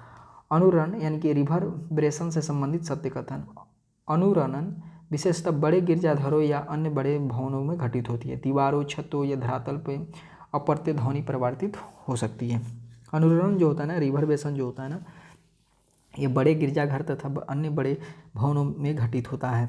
दीवारों, छतों और धरातल से अपवर्तन ध्वनि परावर्तित हो सकती है। टीवी रिमोट कंट्रोल में किसका प्रयोग किया जाएंगे? अवरक्त किरण तथा रेडियो किरणों का। टीवी रिमोट कंट्रोल में किसका प्रयोग किया जाता है? तो अवरक्त किरण और रेडियो तरंगों का प्रयोग किया जाता है। दूरदर्शन के प्रसारण में चित्र संकेत व ध्वनि श्रव्य संकेत का संचरण होता है आयाम, मॉड्यूलन और आवृत्ति आरोपण द्वारा। ठीक है, दूरदर्शन में प्रसारण में चित्र संकेतन, चित्र जो होता है ना आयाम मॉड्यूलन द्वारा तथा ध्वनि जो होता है ना आवृत्ति आरोपण द्वारा संचरण होता है। दूरदर्शन प्रसारण में चित्र संकेत व ध्वनि संकेत का संचरण होता है आयाम, मॉड्यूल और आवृत्ति आरोपण द्वारा। वायु में चल रहे ध्वनि तरंग किसका परिवहन करती है? तो ऊर्जा का। वायु में चल रही ध्वनि तरंगों किनका परिवहन करती है? तो ऊर्जा का। वृक्ष के पत्तों की सरसराहट का डेसिबल 20 डेसिबल्स होता है। सही कथन। ठीक है, कम लंबाई की बांसुरी अधिक आवृत्ति की तरंगे उत्पन्न करती है। कम लंबाई की बांसुरी अधिक आवृत्ति का जो होता है ना, अधिक आवृत्ति की तरंगे आपका उत्पन्न करती है। ठीक है, तो हमने क्या पढ़ा कि आपका तरत्व किस पर निर्भर करता है? आवृत्ति पर निर्भर करता है। ठीक है, तो वहीं आपका कम लंबाई की बांसुरी होगी तो आवृत्ति की तरंगे उत्पन्न करती है। ठीक है, अधिक। ध्वनि यंत्रों में केवल अनुदैर्ध्य प्रत्यास्थ तरंगों के रूप में प्रगामी होता है। ध्वनि यंत्रों में केवल अनुदैर्ध्य प्रत्यास्थ तरंगों के रूप में प्रगामी होता है। सामान्यतः स्त्रियों की आवाज़ का तरत्व होता है पुरुषों की तुलना में अधिक। ठीक है, जिसका तरत्व अधिक उसकी आवृत्ति अधिक। ठीक है, तो स्त्रियों की आवाज़ का तरत्व क्या होता है? पुरुषों की अपेक्षा अधिक होता है। आगे देखते हैं। आगे है डॉपलर प्रभाव क्या है? Doppler effect. ध्वनि में डॉपलर प्रभाव असमित होता है, अर्थात ध्वनि स्रोत की ओर आ रहा है या उससे दूर जा रहा है। ठीक है, असमित होता है, एसिमेट्रिक होता है।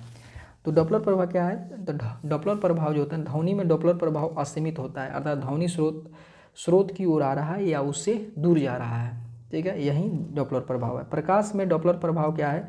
अर्थात सम्मित होता है, अर्थात स्रोत व दर्शक के बीच अपेक्षित वेग व पर निर्भर करता है। ठीक है, तो प्रकाश में डॉपलर प्रभाव, ध्वनि में डॉपलर प्रभाव क्या होगा? असमित होगा। ध्वनि में डॉपलर प्रभाव असमित होता है, इसमें होता है कि स्रोत की तरफ आवाज़ आ रहा है या स्रोत से दूर जा रहा है। और प्रकाश में डॉपलर प्रभाव सम्मित होता है। ठीक है, सिमेट्रिक होता है, इसमें श्रोता और दर्शक के बीच जो होता है ना अपेक्षिक वेग पर निर्भर करता है। दोनों के बीच के अपेक्षिक वेग पर निर्भर करता है। अल्फा, बीटा और गामा किरणों को आवेशित मान क्या है? तो अल्फा धनावेशित होता है, बीटा ऋण आवेशित तथा गामा उदासीन होता है। अल्फा, बीटा, गामा किरणों का आवेशित मान क्या हो जाएगा? तो अल्फा होगा पॉजिटिव, बीटा नेगेटिव तथा alpha, beta, gamma positive, negative और आपका उदासीन। ELISA, evolve laser interferometer space antenna. प्रयोग का क्या प्रयोजन है? तो गुरुत्वीय तरंगों की पहचान कराना। ठीक है, गुरुत्वीय तरंगों की पहचान करना। एलिसा नहीं बल्कि इलिसा, ELISA, इसे इवोल्व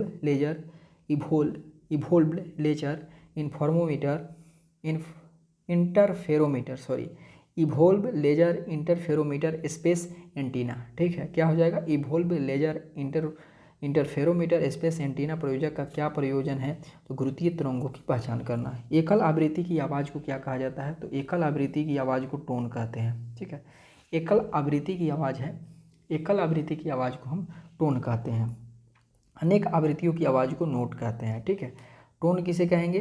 तो टोन हम कहेंगे एकल आवृत्ति को, और अनेक आवृत्ति है तो उसे हम नोट कहते हैं। ठीक है, उसे क्या कहेंगे? नोट कहेंगे। एकल आवृत्ति की आवाज़ को क्या कहेंगे? टोन, तथा अनेक आवृत्तियों की आवाज़ को कहा जाएगा नोट। ठीक है, ध्वनि की गति अप्रभावित होती है किससे? तो आवृत्ति और दाब से। ध्वनि की गति किससे अप्रभावित होती है? तो आवृत्ति से। आवृत्ति जो होता है ना नहीं बदलता है, ध्वनि में आवृत्ति नहीं बदलती बल्कि तरंगदैर्घ्य और चाल बदल जाता है। तो इसकी आवृत्ति और दाब, प्रेशर, ठीक है। ध्वनि की गति अप्रभावित होती है आपका आवृत्ति और दाब से, ठीक है। ध्वनि की गति क्या होगी, सर्दियों की तुलना में गर्मियों में अधिक होगी। ध्वनि की गति क्या होती है, तो सर्दियों की तुलना में जो होता है ना, सर्दियों की तुलना में गर्मियों में अधिक ध्वनि की गति होती है, क्योंकि माध्यम का ताप बढ़ने से ध्वनि की गति बढ़ जाती है, ठीक है। तो ठंडी में जो होता है ना कम आपका जो होता है ना गति होगा ध्वनि के, लेकिन गर्मी की में अधिक होता है, क्योंकि तापमान बढ़ेगा तो ध्वनि की गति भी बढ़ेगी। 1 डिग्री सेल्सियस ताप वृद्धि पर ध्वनि की चाल में कितनी वृद्धि होती है, 0.61 आपका मीटर पर सेकेंड, 0.61 मीटर पर सेकेंड। 1 डिग्री सेल्सियस तापमान बढ़ा देंगे तो ध्वनि की गति में यानी ध्वनि के चाल में कितनी वृद्धि होगी, 0.61 मीटर पर सेकेंड। मानव मस्तिष्क में ध्वनि की अनुगुंजन कितनी देर तक होता है, तो 0.1 सेकेंड तक। मानव के मस्तिष्क में ध्वनि का अनुगुंजन कितनी देर तक रहता है, तो 0.1 सेकेंड तक होता है। 0.1 सेकेंड तक अनुगुंजन मानव के मस्तिष्क तक रहता है। स्टेथोस्कोप किस सिद्धांत पर कार्य करेगा, तो ध्वनि परावर्तक के सिद्धांत पर कार्य करता है। स्टेथोस्कोप जो होता है ना किस पर कार्य करता है, तो स्टेथोस्कोप ध्वनि परावर्तन के नियम पर कार्य करता है। गाल्टन सीटी का उपयोग किया जाता है विशेष तरह के जानवरों के प्रशिक्षण के लिए। आपका गाल्टन सीटी का प्रयोग कब करेंगे, तो विशेष तरह के जानवरों के प्रशिक्षण के लिए गाल्टन सीटी का प्रयोग किया जाता है। भारतीय संगीत पद्धति में कुल कितने स्वर होते हैं, तो कितने स्वर हो गए, भारतीय संगीत की संधि पद्धति में कुल कितने स्वर होते हैं, तो सा रे ग म प ध नी, यानी कि न्यूनतम आपका 7 गो कुल कितने स्वर होगा, तो 2 3 4 5 6 7 गो स्वर होता है, ठीक है। उसमें सा का कितना हर्ट्ज होता है, तो सा 265 हर्ट्ज का होता है। सा जो होता है ना 265 से होता है, और पा धा नी 494 हर्ट्ज का हो जाएगा, ठीक है। 494 हर्ट्ज का होता है, या पढ़ने सा रे गा मा पा धा नी, तो नी 400 कितना हो जाएगा 494, ये 200 आपका 265 हर्ट्ज का, 495 हर्ट्ज का हो जाएगा, ठीक है। तो सा कितना का होगा 265 और 494 जो होता है ना नी होता है। न्यूनतम आवृत्ति का स्वर कितना होगा, सा 265 हर्ट्ज, सर्वाधिक आवृत्ति का स्तर नी 494 हर्ट्ज होता है।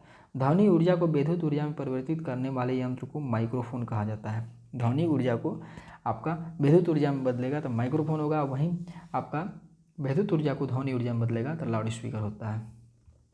उसके बाद में है कि हम लघु तरंगों के प्रसारणों को दीर्घ तरंगों के प्रसारण की अपेक्षा अधिक अच्छी तरह से सुन सकते हैं। हम लघु तरंग के प्रसारणों को दीर्घ तरंग के प्रसारणों की अपेक्षा अधिक सुन सकते हैं अच्छा से, क्योंकि दीर्घ तरंगों की अपेक्षा लघु तरंग में अधिक ऊर्जा होती है। क्योंकि दीर्घ तरंग की अपेक्षा लघु तरंग में क्या होगा, लघु तरंग में जो होता है ना ऊर्जा क्या होती है, अधिक होती है, ठीक है। उसके बाद में आज का सेशन यहीं तक, ठीक है।